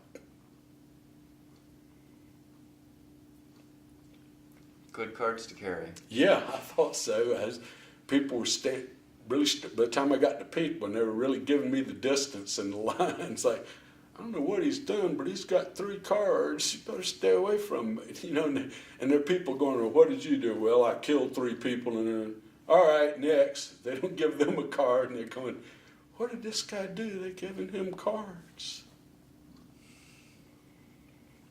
And you mentioned being a student organizer for the mobilization against the war. What was that? How did you get? Because there wasn't anybody else to do it. Start of sophomore year, I was radicalized. I was against the war. There wasn't really anybody else to do it, so I stepped up and let's get organized and got people to doing things and got a group to head off to Washington for the several times after the invasion of Cambodia. A couple of things, you know, loading people in cars, heading off to Washington, come back. Mm-hmm. Did you get a welcome reception at Oxford from the student body, from the administration? Not really even that much of notice. The conservatives, the few of them, were very upset by any sort of, you know, they were all pro-war. Let's bomb everything back to the Stone Age. And the rest of it was a liberal campus, so it was going on, they were aware of it, the tone of the campus was, even if you were opposed to it, unless you were ready to be an arch conservative, you just kind of stayed quiet. You know, this is the tone of the way nobody's supporting the war. Well, most of the guys were under threat of going there to die, so they were very serious about staying in the school and staying out of Vietnam, and if they could end it, they'd be real happy. Mm-hmm. And so did you go to some of the really big mobilizations in New York or in D.C.? I went to a couple in D.C., mainly just outrage, days of outrage that, you know, somebody's got to say something. So we're going to Washington to join the group and to fight for DuPont Square with the weathermen, that sort of stuff. Mm-hmm. I was affiliated with the Weathermen South for a very short time, just the most tenuous thing, because they were a lot more violent in the West and everything than we were. We didn't see any reason for that in the South. There were other ways to accomplish it without trying to I think there was one or two bombings, little podunk bombings of the induction center or something, but nothing really. Just a few extreme nuts that trying to make a show didn't really disrupt anything. Or Yeah, that was the induction center on Ponce, right? Yeah. At the Ford. yeah, the old Ford factory when Yeah. with one of the first diesel dyke bars right next to it, which I always thought was the weirdest combination. Yeah.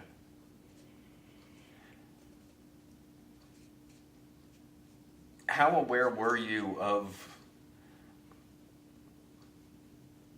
some of the heavy leftist political groups here in Atlanta and the Oh, very. I had friends that were serious SDS, college connections that went in real radical. Had people like Greg Gregory that had become a neighbor that was a bird writer and was very political, a socialist, very talkative about it, more than willing to lecture you at the drop of a hat about the politics of any and all situations. So I was aware of it, yeah. I was kind of, so many of the older, I was kind of the little kid of a lot of people. Mm-hmm. They were older than me. They were much more involved and active.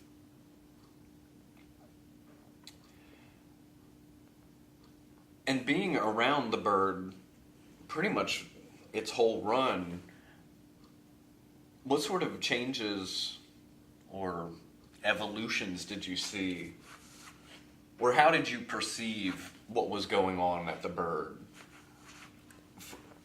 through its years?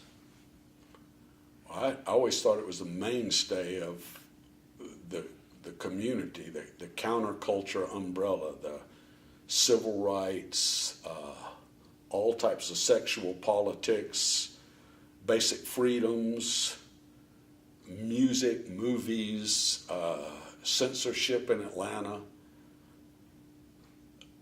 That seemed to be, it was the forefront. It was where you found out about or got informed about what was going on. It was intentionally kept quiet otherwise, a lot of it.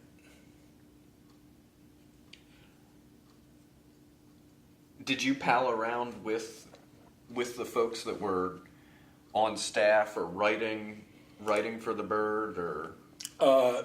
Greg Gregory was a neighbor and actually was my boss for a short time when I was at Emory. I had a part-time job working at the book company he worked at. And he was, like I say, was always lecturing and political. But always knew the bird people. You saw socializing. Bill and Linda Fibbin were always around. You looked up, there's the hippie couple that are successful. Tom and Stephanie Coffin were just like senior,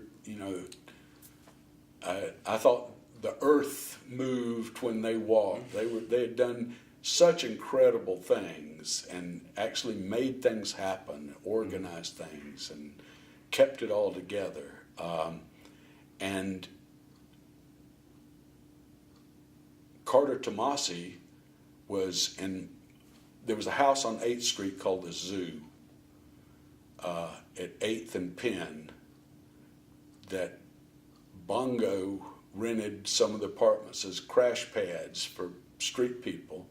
And then my friends from Oxford had an apartment there, and Diamond Lil's, one of her best friends, a woman, and her husband lived downstairs.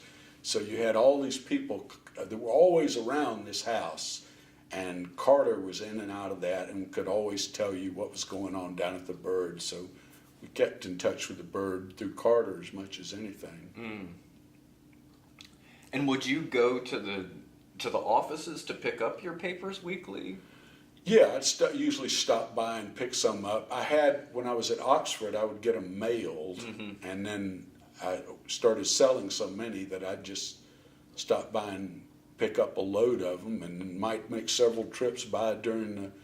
If I was selling out, I'd circle back by the Bird and buy some more. Because good way to invest a little bit of money and turn it into more, and that's what a lot of street people did. They'd get a couple of bucks and go buy a few papers and sell them. Like I said, get paid a little extra for it, go buy some more, and just keep it going. Was there much camaraderie or a network among people selling, or were there sort of turfs that people There would was a squabble slight over, amount of turf war, but it was all real peaceful. It was like on Friday and Saturday morning, or Saturday mornings in particular, I'd scramble to get to 14th and Peachtree before anybody showed up. And if somebody was there, it's like, you got to look for someplace else, another good place. But this has a nice grassy lawn. It's a busy intersection, a lot of cars coming down from the wealthy suburbs in the north. And this is going to be the first hippie the kids are going to encounter and want to spend their money with to show how cool they are. So there was a certain amount of turf war on that. There were some stores that sold the Bird that didn't like you being out in the street outside of them. And there were some people that just on general principle would chase you off. They didn't want the Bird sold on the sidewalk around their filling station or, just in general. So you always had to keep your wits about you and be conscious of cops, because cops would stop and hassle you. Some, if you, long as you were in a public place, they would usually just talk to you and hustle you off. But if you were in a more quiet place, it might get a little worse, a little more intimidating. Atlanta police, a lot of them would do whatever they could get away with. There were cops on the Strip that you knew were friends, there were good police officers, and there were pigs. And you watched out for the pigs, and the police officers would also help you watch out for them. I remember a female friend talking about how she was walking down the Strip and one of the police officers grabbed her and shoved her in between two buildings and stood in front of it while some of the pigs went by hassling women. And he had been saving her from whatever they might be up to. And so you knew the police officers and you knew the pigs, and you stayed away from the pigs because they were crooked bullies. They'd shake you down for money. They'd commonly, I always tended to avoid them. They would make guys pull their pockets out and just make you drop everything. And then if there happened to be dollar bills or anything, they'd somehow manage to pick those up before you got to them. Or they would then, if you gave them any lip, they would go, "Oh, look, where'd that joint come from?" that they'd drop. So you had all that sort of stuff going on all the time. You tried to avoid cops. And the disgusting to me was when the pigs began supporting heroin, that they would be busting people for walking up and down Peachtree going, marijuana, lead.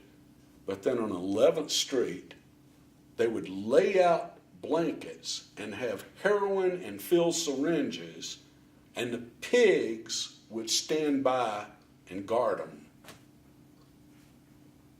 The pigs ran that heroin trade right in there. They made money off of it because they never busted 11th Street. That openly, and you could walk by and nothing. And other places they're pulling people's pockets out and taking them apart. When did heroin come in big to Atlanta? I first heard about it from a friend had some real straight high school girlfriends that had become models in Atlanta, and they skin popped heroin between their toes, which I just thought was, I'd never met anybody that had anything to do with or even would think about heroin, and they're trying to talk it up. Well, one of my first experiences in Atlanta going to buy grass was there was some guy that was trying to sell heroin to somebody, and he was talking about, he had a needle in his arm going, oh, look at the rose when the blood had come back in it. And I'm going, this is one sick puppy. What is wrong with this guy that he's talking about how wonderful it is? What? Because I was in a medical family. You didn't play around with syringes and stuff. And this guy's, oh, look at the blood. It's the blood orange rose. No, horrible. And you'd see people that just speed freaks that were, had gotten into speed. That wasn't as, you could recover from being a speed freak, but you couldn't recover from being a heroin addict, really. It started showing up, God, I have to look in the Bird. About there in the mid-'70s started showing up. It started coming back from Nam. A lot of soldiers coming back hooked. A lot of heroin being bought by the CIA. Got to do something with it. Too much of it got shipped back into Fort Benning, is what I always heard, that it was coming in caskets in Fort Benning. And that was where all the heroin in the Southeast was coming through. But I don't have any direct knowledge of that. That's just circumstance. Whew. I don't know what is wrong with me. I got to remember. No, absolutely. So we were just talking about some of the drug culture in Atlanta. When heroin and speed came in, did they supplant grass and LSD, Quaaludes, those sort of things? Or? No, each had their own little communities. There were folks that lived by Quaaludes. I never understood downers or anything like that. And there were folks that, like myself, we smoked, did some psychedelics, but that was about it. Had other people that were into, just different things. People would, whatever their drug of choice was, or they did. Or I had a friend who was a literary drug fiend.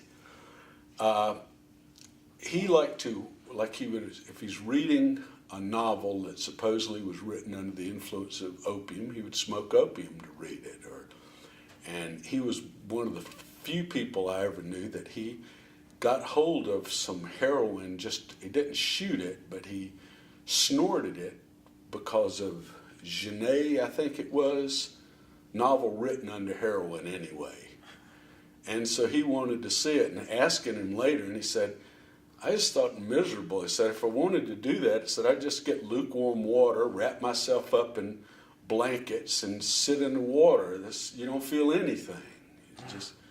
He didn't. You'd hear about, it was always curious. You'd hear about what people had tried and what this worked. And you had people that ate acid like candy, ate LSD all the time. It was a big deal to me, planned a trip. It was a big setup, but other people, acid art, I'll take some. 3 or 4, sure. I never understood that. Right.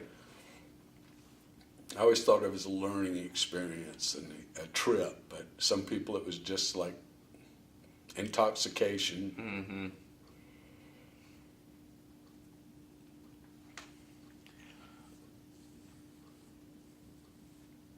And earlier you had mentioned that towards the later years of the Bird, I guess 75, 76, you were busy with other things and weren't as involved in selling as regularly. And you also mentioned that, in your opinion, it had gone downhill a bit. Yeah, there just wasn't, when you would get a copy, there wasn't as much in it of interest. Mm. I guess the youth culture was waning a little bit, or had been co-opted, was in the regular newspapers. Creative loafing had started. I was involved, and I was one of the first free classified. I put the classified ads together for Creative Loafing when it first started with Debbie Eason. So that took a lot of it too. There wasn't out in the boondocks. You didn't need the Bird to know what was going on for kids. Creative Loafing was covering that and was covering a broader, not just political and everything. It was everything that was going on in the city, and the politics of Watergate. Watergate just kind of destroyed. You've tried to work within the system. The system's this incredibly corrupt. It's kind of like everybody's disillusioned to a large degree, I think. Kind of fell out. He's a crook, we've caught him, and now what? Nothing, not much. Do you recall changes in the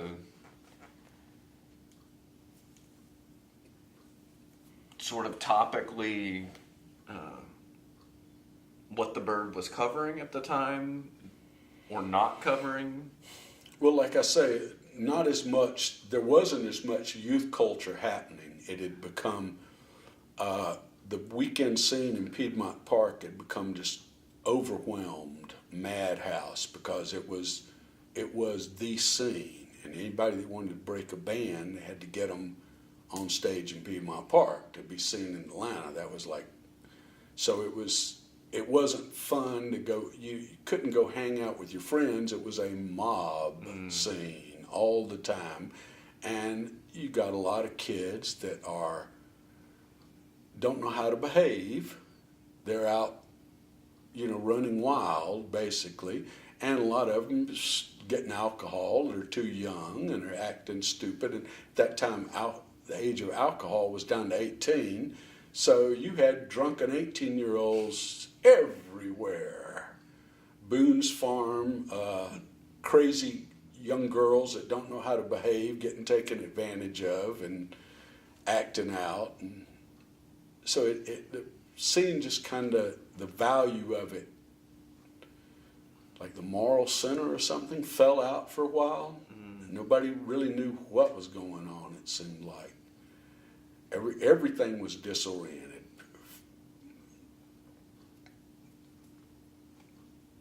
At least in my world, it was. And also at this time, you're in these sort of transition years, I guess 72, 73. So you went straight from Emory to Georgia State and got a master's in English? And during that whole time, you were working I was managing a wine and cheese shop. We had an office. I managed the one at First National Bank Building. We also had one in the Peachtree Center. And where was First National Bank Building? It's at the corner of Decatur Street and Peachtree. Okay. Big bank building right at the base, which was big long goatee. It was real freaky looking, and I was the managing the one, selling wine to all these fancy businessmen. It was funny. Real convenient to walk a block down the street to school. And that was where my boss only hired people that were in grad school, and the deal was, as soon as I got my degree, I had to give it up for somebody else. And so it lasted as long as I was in grad school and was a great help, and went to somebody else.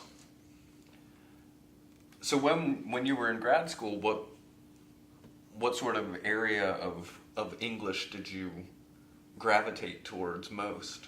Oh, I fell in love with Southern literature, Faulkner, Dr. Kenneth England. Oh, such a great teacher, and knew his subject, communicated that love of it.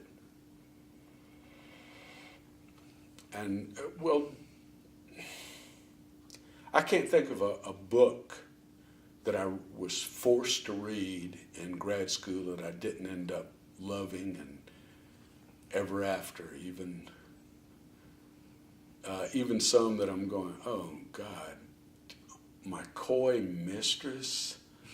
I've got to learn and I love it. It was the satire and So I always enjoyed what I read. I was always getting stimulated by that. And Gubby and other people in the house, the stuff they're reading. So we had this constant influx of stuff.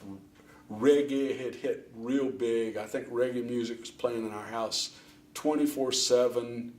Getting records, having to import records from England and Jamaica to hear the music then. Mm. So our social life kept on abreast, but Yeah. And what was Gubby doing for work? she was managing a uniform shop in Decatur on North Decatur Road. So And what- she had a real good straight job. Yeah. What had she studied in school? She had started off just general studies, and school was not for her after 2 years. She just couldn't, the scheduling and keeping stuff together, she just didn't want to do it. Yeah. And you said that other people that were in your household, who else was living with you? Well, we had Gubby's little sister Eve, who was attending high school at Druid Hills, and we had an elderly neighbor that we'd had go in and pretend to be her mother to sign her up, because her mother didn't live in the state anymore, and there wasn't any way to get her legally into school because we weren't old enough. So we had a neighbor pretend to be her mother who thought it was great if she wanted to go to school. So she spent 2 years living in a hippie commune, finishing Druid Hills. Yeah. It was kind of funny. Some of her friends would come over and they didn't quite believe the situation she lived in with us. And she had a boyfriend that was connected into, he lived in one of the old Ponce mansions that Steve Abbott, who started Gay Lib in Atlanta, was president of Emory Student Body at the time. And so through him, we would be invited to these huge extravaganzas where all the drag queens, they have these two beautiful staircases, and the queens would get at the top and do these descents and, big glamorous party. And how's Steve connected to that? He was living in one of these old mansions? He had the lease for the old mansion, and he had rented out, it was so big, he had rented out rooms to all types of people. And this guy, Bert, had one of them and was dating Eve that lived with us. Mm. So we had connections like that, and we had my friend Ronnie's band. When they were in town, they lived in the basement and stored their equipment there. We had another band that, in and out of town, we had the band Spirit stayed with us for a while, a couple of days. We just had people would come through and would stop and visit and stay for a while, or there were different communes, unofficial communes, gatherings of people up in Doraville. There was the Twilight Zone, and you could always send people up to the Twilight Zone. A lot of the Rainbow family would stop through there with their buses, and that was a stopping place on the Rainbow family. And so we had little community connections. Out in Doraville, though. Yeah, out in Doraville. Yeah. We would have big dance parties at our house on Harold. The only rule was you can't have any marijuana unless you're dancing. And so it was all kept and we would have big sound system and plugged outside, and we'd just have a big party, and then we'd invite all the folks from the Twilight Zone, and so we'd have big mobs of people partying. But the rest of the time we were so quiet, the neighbors didn't really mind. We'd have these big dance parties every now and then with reggae booming out. They thought it was so weird, they'd never heard it before. Who were the neighbors over in that neighborhood at the time? Just regular families. Like long established? Mostly long-established families that were first kind of very strange when Gubby and I moved in, and then they find, and they've got the younger sister living with them, and then all these other people. But everybody's friendly. Martin, the VW mechanic, would help people with small engine repairs and cars, and we're just real friendly to everybody, and we kind of got grandfathered in, as it was. They just accepted us. Well, Little Five was beginning to get counterculture people coming in because it was cheap living. They were planning to turn it all into expressway anyway. Like the house we were in, they rented us this big house for $147 a month because they intended for it to be an off-ramp. And we got involved in the neighborhood and protested and stopped the expressway and saved Virginia Highland and all of that. And all of those houses, people were moving into Inman Park, starting to put sweat labor, buy an old house and start building it up, try and fight off all the junkies that would try to break in and steal anything that wasn't tied down. That was when we really started in the late 70s, really started having problems with junkies just stealing everything, destroying houses and things.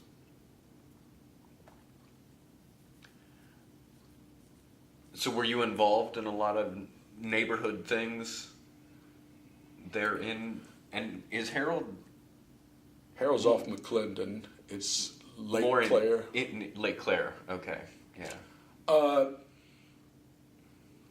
Well, everybody was involved in trying to fight the road because the road was going to destroy everything, and we had all decided to try. This is where we were going to live. We were trying to make homes. Some people were beginning to create families. Gubby and I weren't at that stage, but we were trying to get more of a, we got to have a home life, got to live someplace, and trying to, live as simply as we could, green as we could, and just trying to make it up as we went along, how we could live. And you guys stayed there until 75 when you were going to go to Jamaica. Yeah. And did you graduate from Georgia State right in 75? Yeah. Graduated and was supposed to, I think August or September, was supposed to go to Jamaica, and got the call in the middle of August that can't come. And then ended up in Monticello. And ended up frantically searching for where to go. And I got 2 offers from Hamilton, Georgia and Jefferson, Georgia. And having been involved in the People's Bicentennial, I'm more Jeffersonian and Hamiltonian. And I went and looked at both of them. Hamilton was a horror. It was, the school looked like a truck stop. And I'm going, education is not a real interest here. Monticello was a whole lot better. It was backwards in a lot of ways, but was real good. But then 2 of my neighbors down the street in Harold Avenue had old buddies, lifetime buddies in Monticello. So we moved out to Monticello. We had people to contact right away, to good people to know. And It was just south of Oxford. So it was really like I just moved down about 40 miles south of it. And so Gubby and I went out to be the suburban teaching couple. Lasted till Christmas of the next year, and she said, I just can't take this being Mrs. Edmondson, the teacher, so she went to stay with some people in Washington, and the plan was I was going to finish off my year and we were going to figure out what to do. Well, she met somebody in Washington and decided she wanted to stay up in Virginia, and we split. We've been our various ways, but we're real tight in touch. She's taught in the Middle East. Almost had an international incident in Kuwait. So we've stayed in touch and stayed very tight friends, old hippie friends, all these years. So what grade were you teaching out there? I was teaching from 7th to 12th. I walked in and, I'd done all this planning, making curriculum, and I said, well, all right, what am I supposed to teach? And they said, English. I said, yeah, what? And they said, English. There's a grammar. closet here that's got a bunch of English books in it. Teach English. And I went to one of the other teachers and, what do you teach in English? And she said, grammar, composition. So I had to basically make up a curriculum and figure out what am I going to do. So I fell back on what I knew. God, the school has an 18-volume rare book collection of Southern literature. I'm going to teach Southern literature. Some of it's written right in this area. So I taught Southern literature and sci-fi and composition. Just get them writing, get them talking about stuff. Friends from Athens, band friends, B-52s, would take down B-52s and swimming pool cues, records, and say, write about it. I'm going to play you a record. I want you to write about it. You love it, you hate it, be a smart ass, just write. And get them writing about records. And I had a great time learning how to teach and broke all the rules.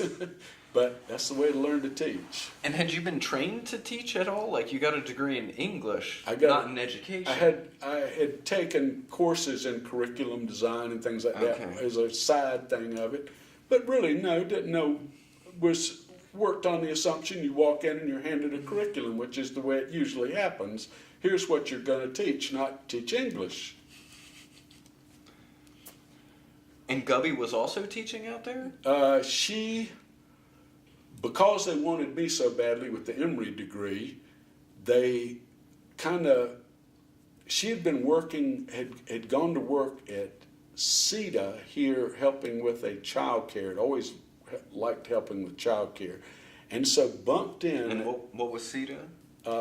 It was an educational, I think, what exactly? They set up educational things for underprivileged kids. Okay. They had a school that she was helping run in Inman Park, an old big school building they had converted into a daycare for underprivileged kids. And so she had that little bit of experience. And when we got there, they kind of bumped her into, what was the organization? Head Start. And she was real good at it. So they had moved her up. She was kind of the head of Head Start in Jasper County, and everything's moving along. And then at Christmas, suddenly hit we're headed for a middle-class life. We're stuck here in this. I don't want to do this. I want to do other things. So she resigned her job. I fixed up her VW Bug. We'd bought her, and she took off, planning we'd get back together, and just didn't happen. And you just stayed for another 6 months, or? I stayed and went absolutely crazy because I was trapped, I thought.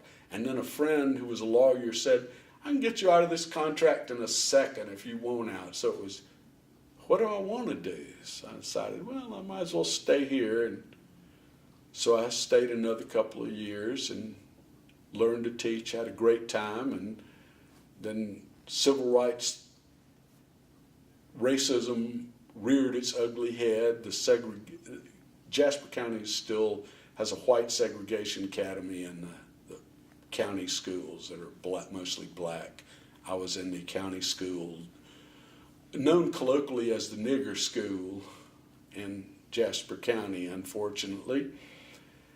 And it was a bunch of to-do, and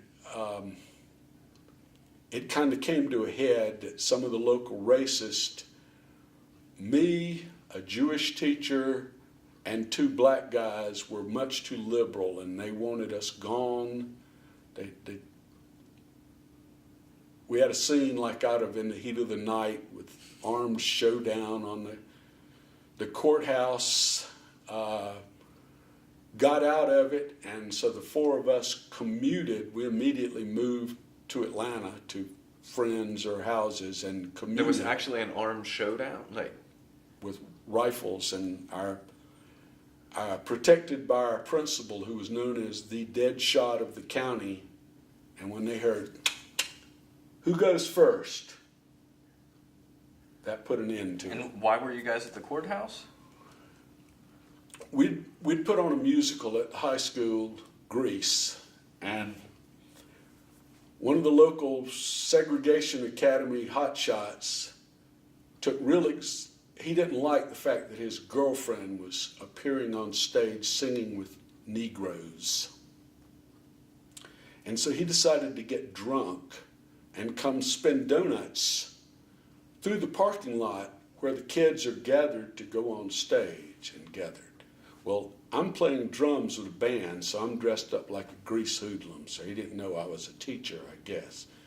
Well, he came to a stop arguing with her. I reached in, grabbed his keys, and threw him as far as I could into the woods.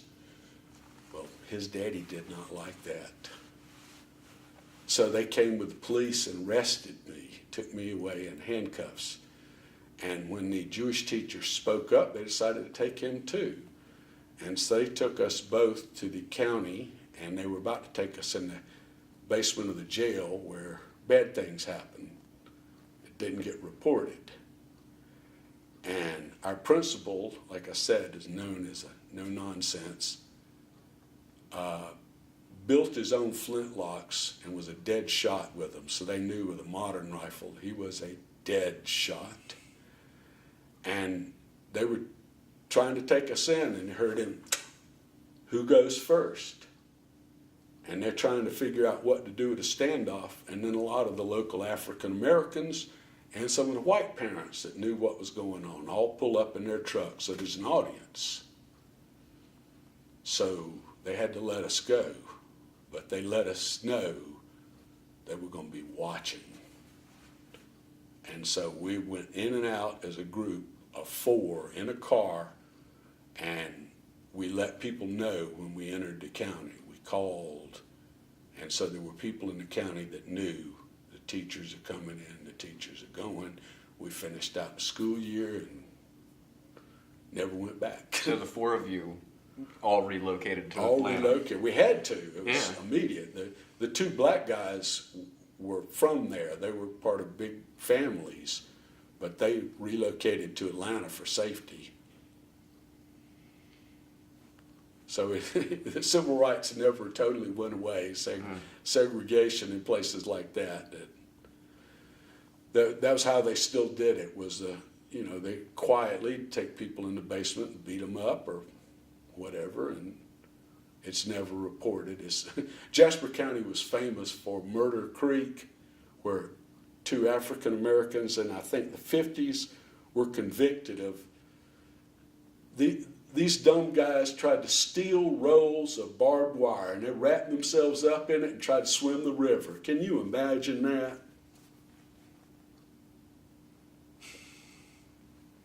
They murdered them, but they charged them for their own murder, stealing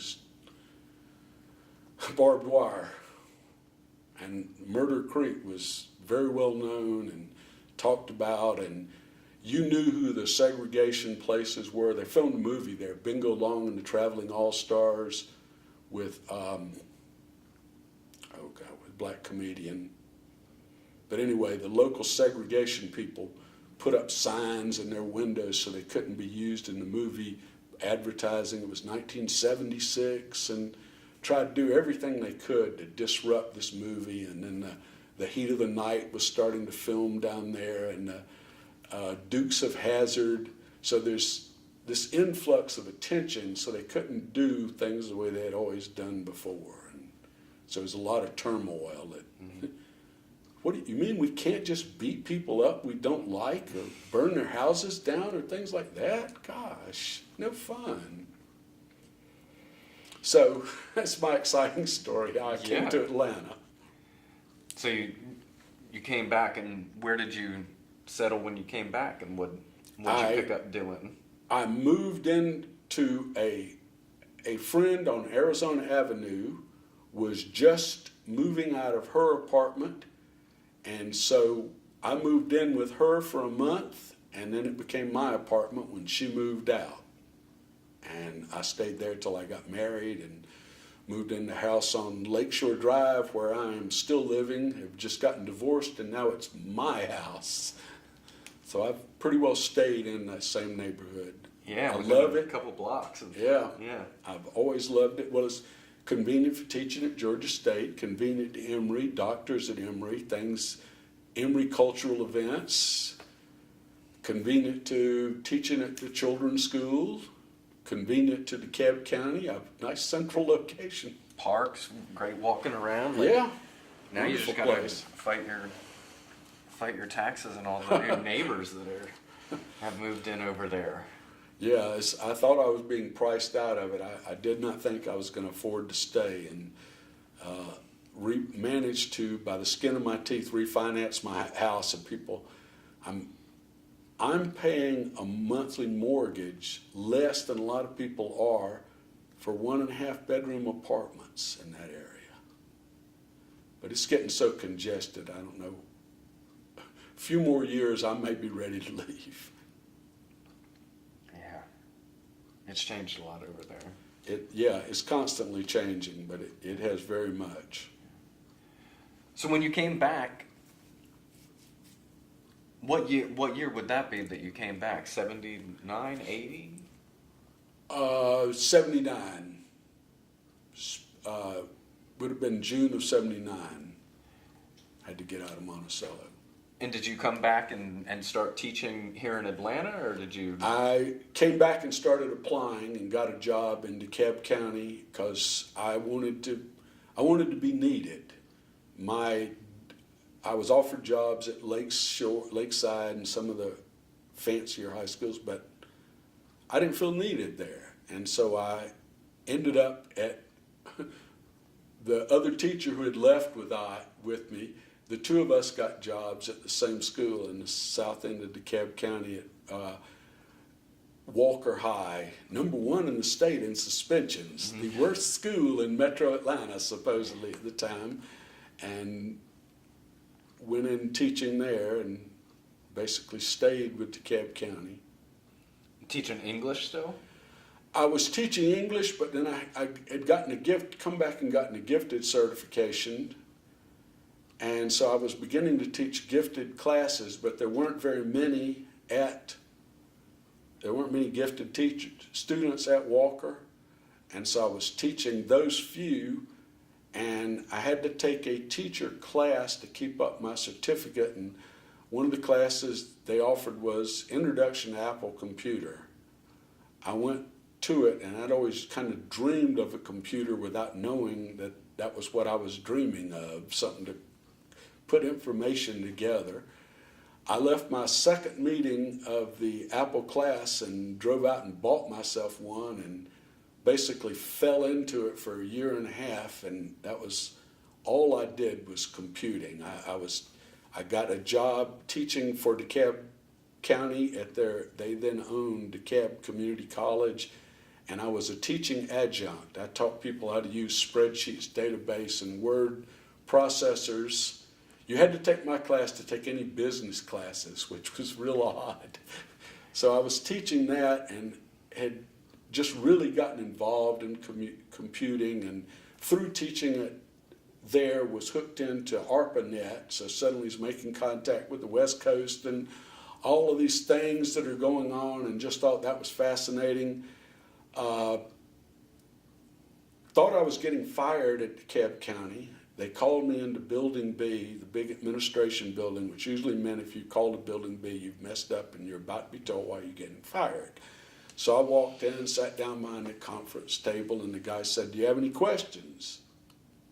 I said, "Only why am I here?" "We're trying to continue the desegregation of DeKalb County. We need a reason to draw white kids south, so we're going to create a computer magnet school. You've been teaching computer classes, so make up a curriculum." So with a bunch of teachers, we were thrown in a room, and we had to create a curriculum for 4th to 7th grade, making use of computers when there was basically no educational computing software available. How do you use a spreadsheet, a database, and a word processor to get 4th graders interested?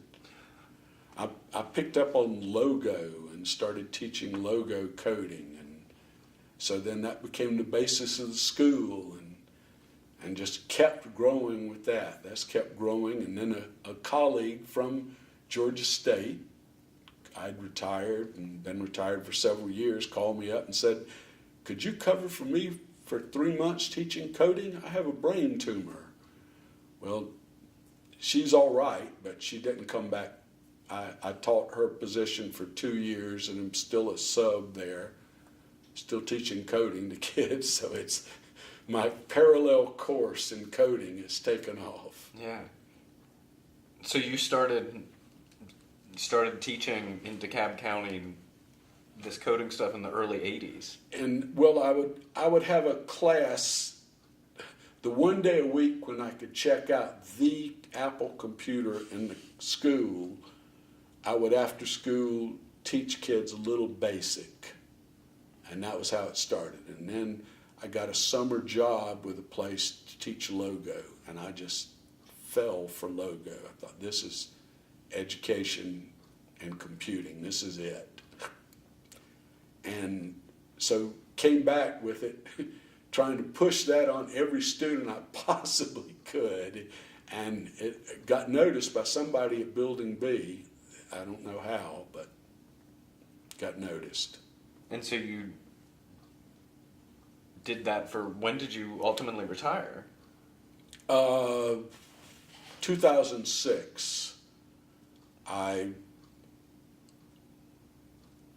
went down on a knee beside a student's desk and couldn't get back up. My knee had gone out, and I had to get it. I got it repaired, and I decided, well, this is as good a time as any. I've done 32 years, retire. So I retired and started the strip project and was happily occupied. As I said, I've become a professional hippie now in my retirement, and was active in that. And the Bird 40 really got involved with them for the 40th year anniversary, and met and became friends with Tom and Stephanie, and started trying to interview everybody. And at that time, the only way to get the Bird was to come to Georgia State, microfiche, or to the Atlanta History Center, and print out individual things and then try to. So it's so wonderful having it online now that Georgia State has done.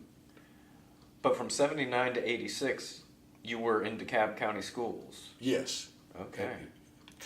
Computer magnet school. Yeah. And is that where Walker became McNair Senior, and the elementary school that served it was Clifton. And so oddly, at Clifton, because of Walker was the way it was, I had sophomores that had kids. And so when I ended up moving to 7th grade, I had the students of kids I had taught their parents in high school. And after a couple of years, I had kids I'd taught their grandparents in high school. And when Grandma says, "You better listen to Mr. Edmondson," I had control. Yeah. There wasn't any, you can go home and tell Mom any mess you want. Mom knows Mr. Edmondson, so does Grandma. So it's not going to work. So I had a real great rapport that I could very honestly communicate with my parents about, here's my opinion, he's being a lazy little so-and-so, he can do better, she can do worse. And it's a great community to be part of, I thought. And they have just now they've rebuilt it and renamed it the Barack Obama School of Computing. Okay. School of Technology, excuse me. Yeah. And also during this time, you met and were married and had a kid? Kids? Part of the day, my class would be used by a special ed teacher. And she and I started dating, and that's who I married. And so she was still special ed, and then went to DeKalb's alternative school, the prison school. And got married and had 2 sons. And then did your sons go to the local Atlanta City schools in your neighborhood? My sons both, well, my oldest son started at Mary Lynn, but he has some learning problems, attention problems, so we got him into the Friends School. And so both of them went to the Friends School. I like the Quaker style of teaching, and later found out my family was very connected with the Quakers. So they went there, and till high school. My oldest son then moved to Grady, and the younger son decided he wanted to be at a regular school too, so he transferred to Edmondson and then to Grady. And so they both finished up at Grady. Yeah, so you had all those years of parenting and being Parenting, and then when they went to Grady, they had several people that worked, I'd been colleagues with, that had moved to Grady, so I knew a lot of their faculty members. Oh, right. Yeah. Said they couldn't escape us anywhere. We could report, we could find out what they were up to everywhere. And then when you retired, you were talking a bit earlier that you started the Strip Project, which is a ton of research that you've done and then publishing it online. Well, I'll tell on you a why it website. started. A woman I met, my first grad school class in English, I got assigned to a group with a group of people. We got stuck together mainly because we lived on the same side of town. And I thought, this straight, ultra straight woman and I will have nothing in common. Well, we had a lot in common, it turned out. And for the longest time, I thought she had basically a beard, a boyfriend that she talked about that was always off. He works in Jacksonville, he's a reporter in Jacksonville, Jerry, and you always heard about Jerry, you never saw him. Well, then Jerry kind of retired and moved here, and I got to know him. His real name's Geronimo. He's a full-blooded Chiricahua Apache, became a reporter. He was in And you met in grad school? Like I met her in grad school. in 72, 73? Yeah. Uh-huh. Okay, and so when does he move here? Probably 79. Okay. And I'd been friends with her, and imaginary boyfriend. Well, it finally comes to town, and he's a real interesting character because he is working on a book about tiger flowers, a boxer, and he had this unique, absolutely unique perspective. His father rode with Geronimo.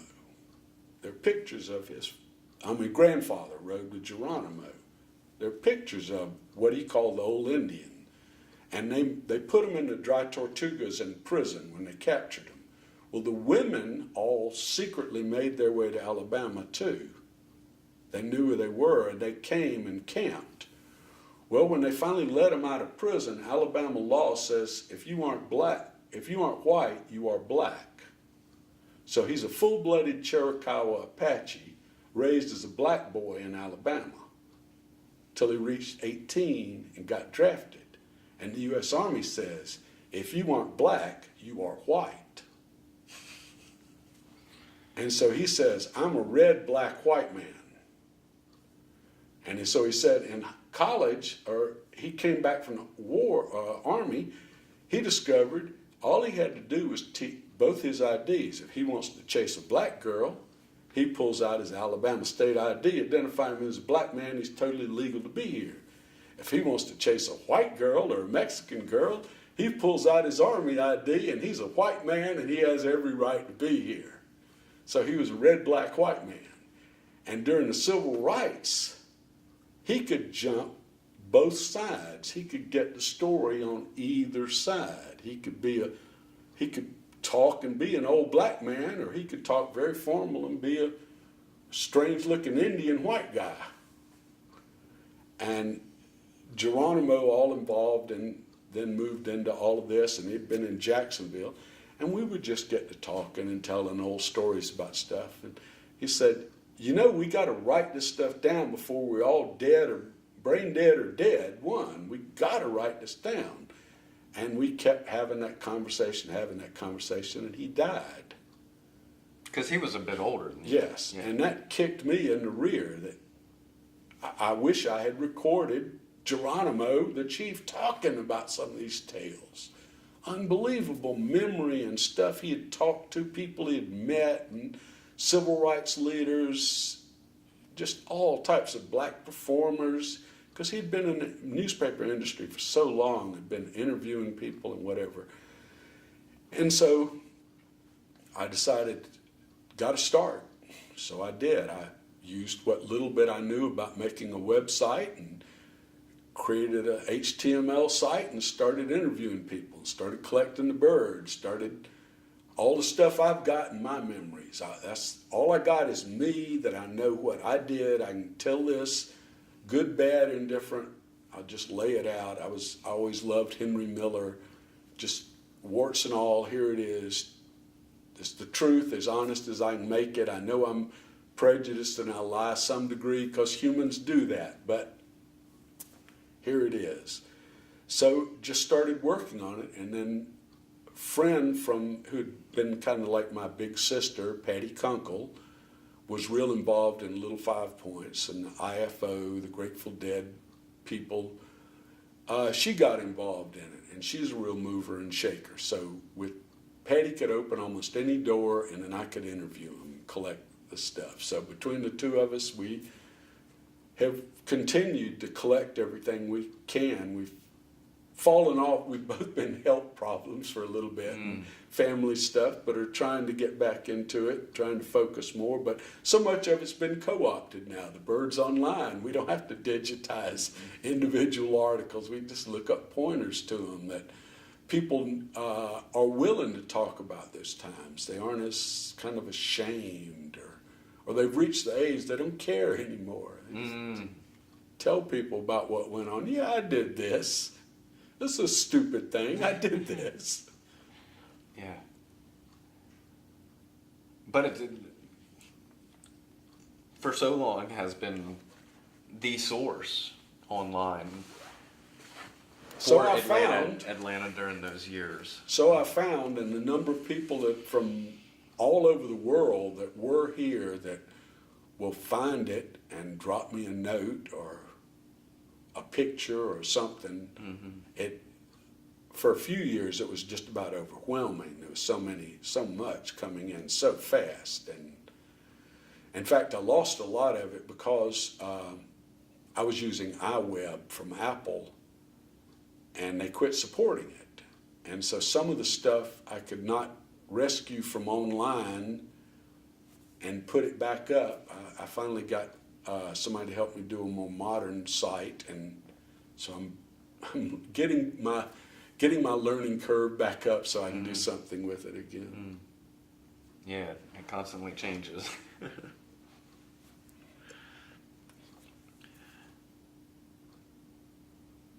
And you mentioned that in these more recent years, since you've retired, that you've also, in working on the Strip project, have gotten to know more personally a lot of the old Bird folks. Oh yeah.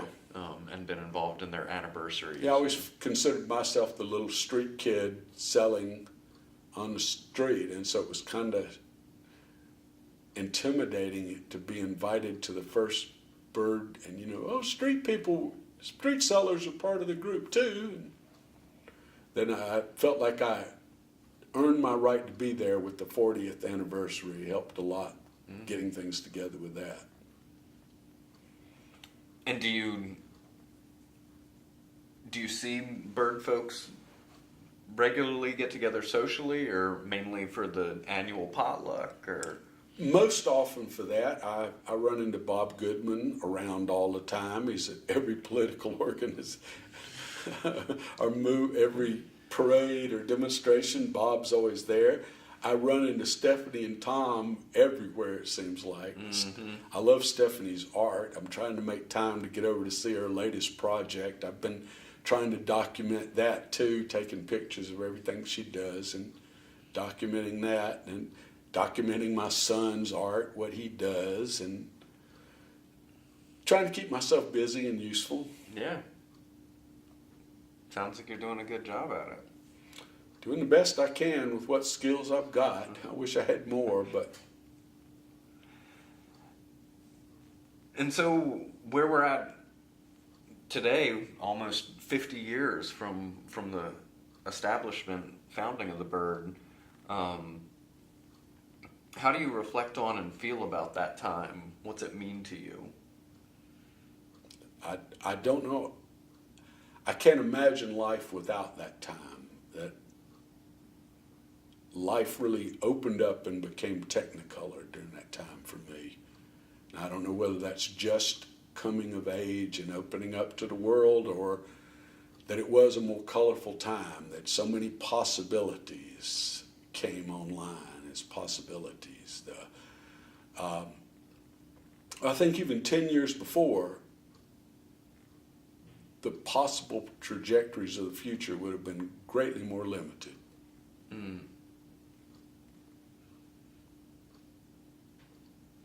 Yeah. Probably would have had no choice except to be a doctor and go right on into. I probably would have been a good one, but I'd probably been a little resentful because there would have been other things I'd wanted to do. Mm-hmm. And probably still at home in Tifton, in the family practice. Very likely, or some similar small town or something like that. Yeah.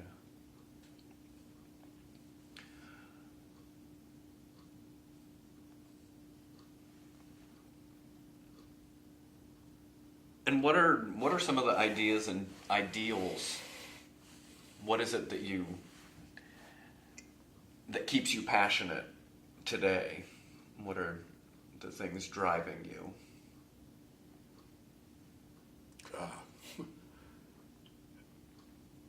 Well, the possibilities that are still opening up. That there's a lot of reactionary pushback, but there's more knowledge is opening up possibilities, physical possibilities. Very likely will reach an old age where just because my eyesight or reflexes drop off, I'll let the car drive me. No, you don't have to be isolated. Even now, if you're in an apartment in Tifton, if you've got a decent internet connection, you can pretty well have the world access to it brought to you. It's not the same thing as human interaction, but it's better than sitting alone in a room or being by yourself. Mm. And because of that connectivity, staying in touch with people. I have friends all over the world. I hear about what they're doing, family members. It's stimulating to know these different things are happening, to learn about new things, to new discoveries, new art, new music. Fascinating. Coding. Coding is just opening up so much, a whole nother language of possibilities. I tell my kids, when I teach them, I say, you read about Harry Potter, but these are the real magic spells. If you get things right, things actually happen. And if you get things wrong, they don't work. So these magic spells have led to your cameras, your phones. This is digital. It's all ones and zeros in electricity. That's magic. Yeah. And I hope to see a lot more of it. I think we're on the cusp of possibility of amazing things happening, and health extension, mind extension. I can't wait till I can take my brain to an external storage device, so I don't have to worry about, oh, what was his name? I know that. Yeah, to be able to download, like, we could plug into Geronimo. Yeah, exactly. Yeah, and pull those memories up or talk with him. Yeah. Well, we've covered a ton of ground here. Is there anything else that you have that you want to share? Get on the record? I think we're pretty well covered. Nothing else springs to mind at the moment. Well, if it does, feel free to give us a call. We'd be happy to All right. to come back and talk some more. But I thank you very much for coming down Thank here on you. this rainy day and giving us all your time. My pleasure. Hope it helps. Absolutely.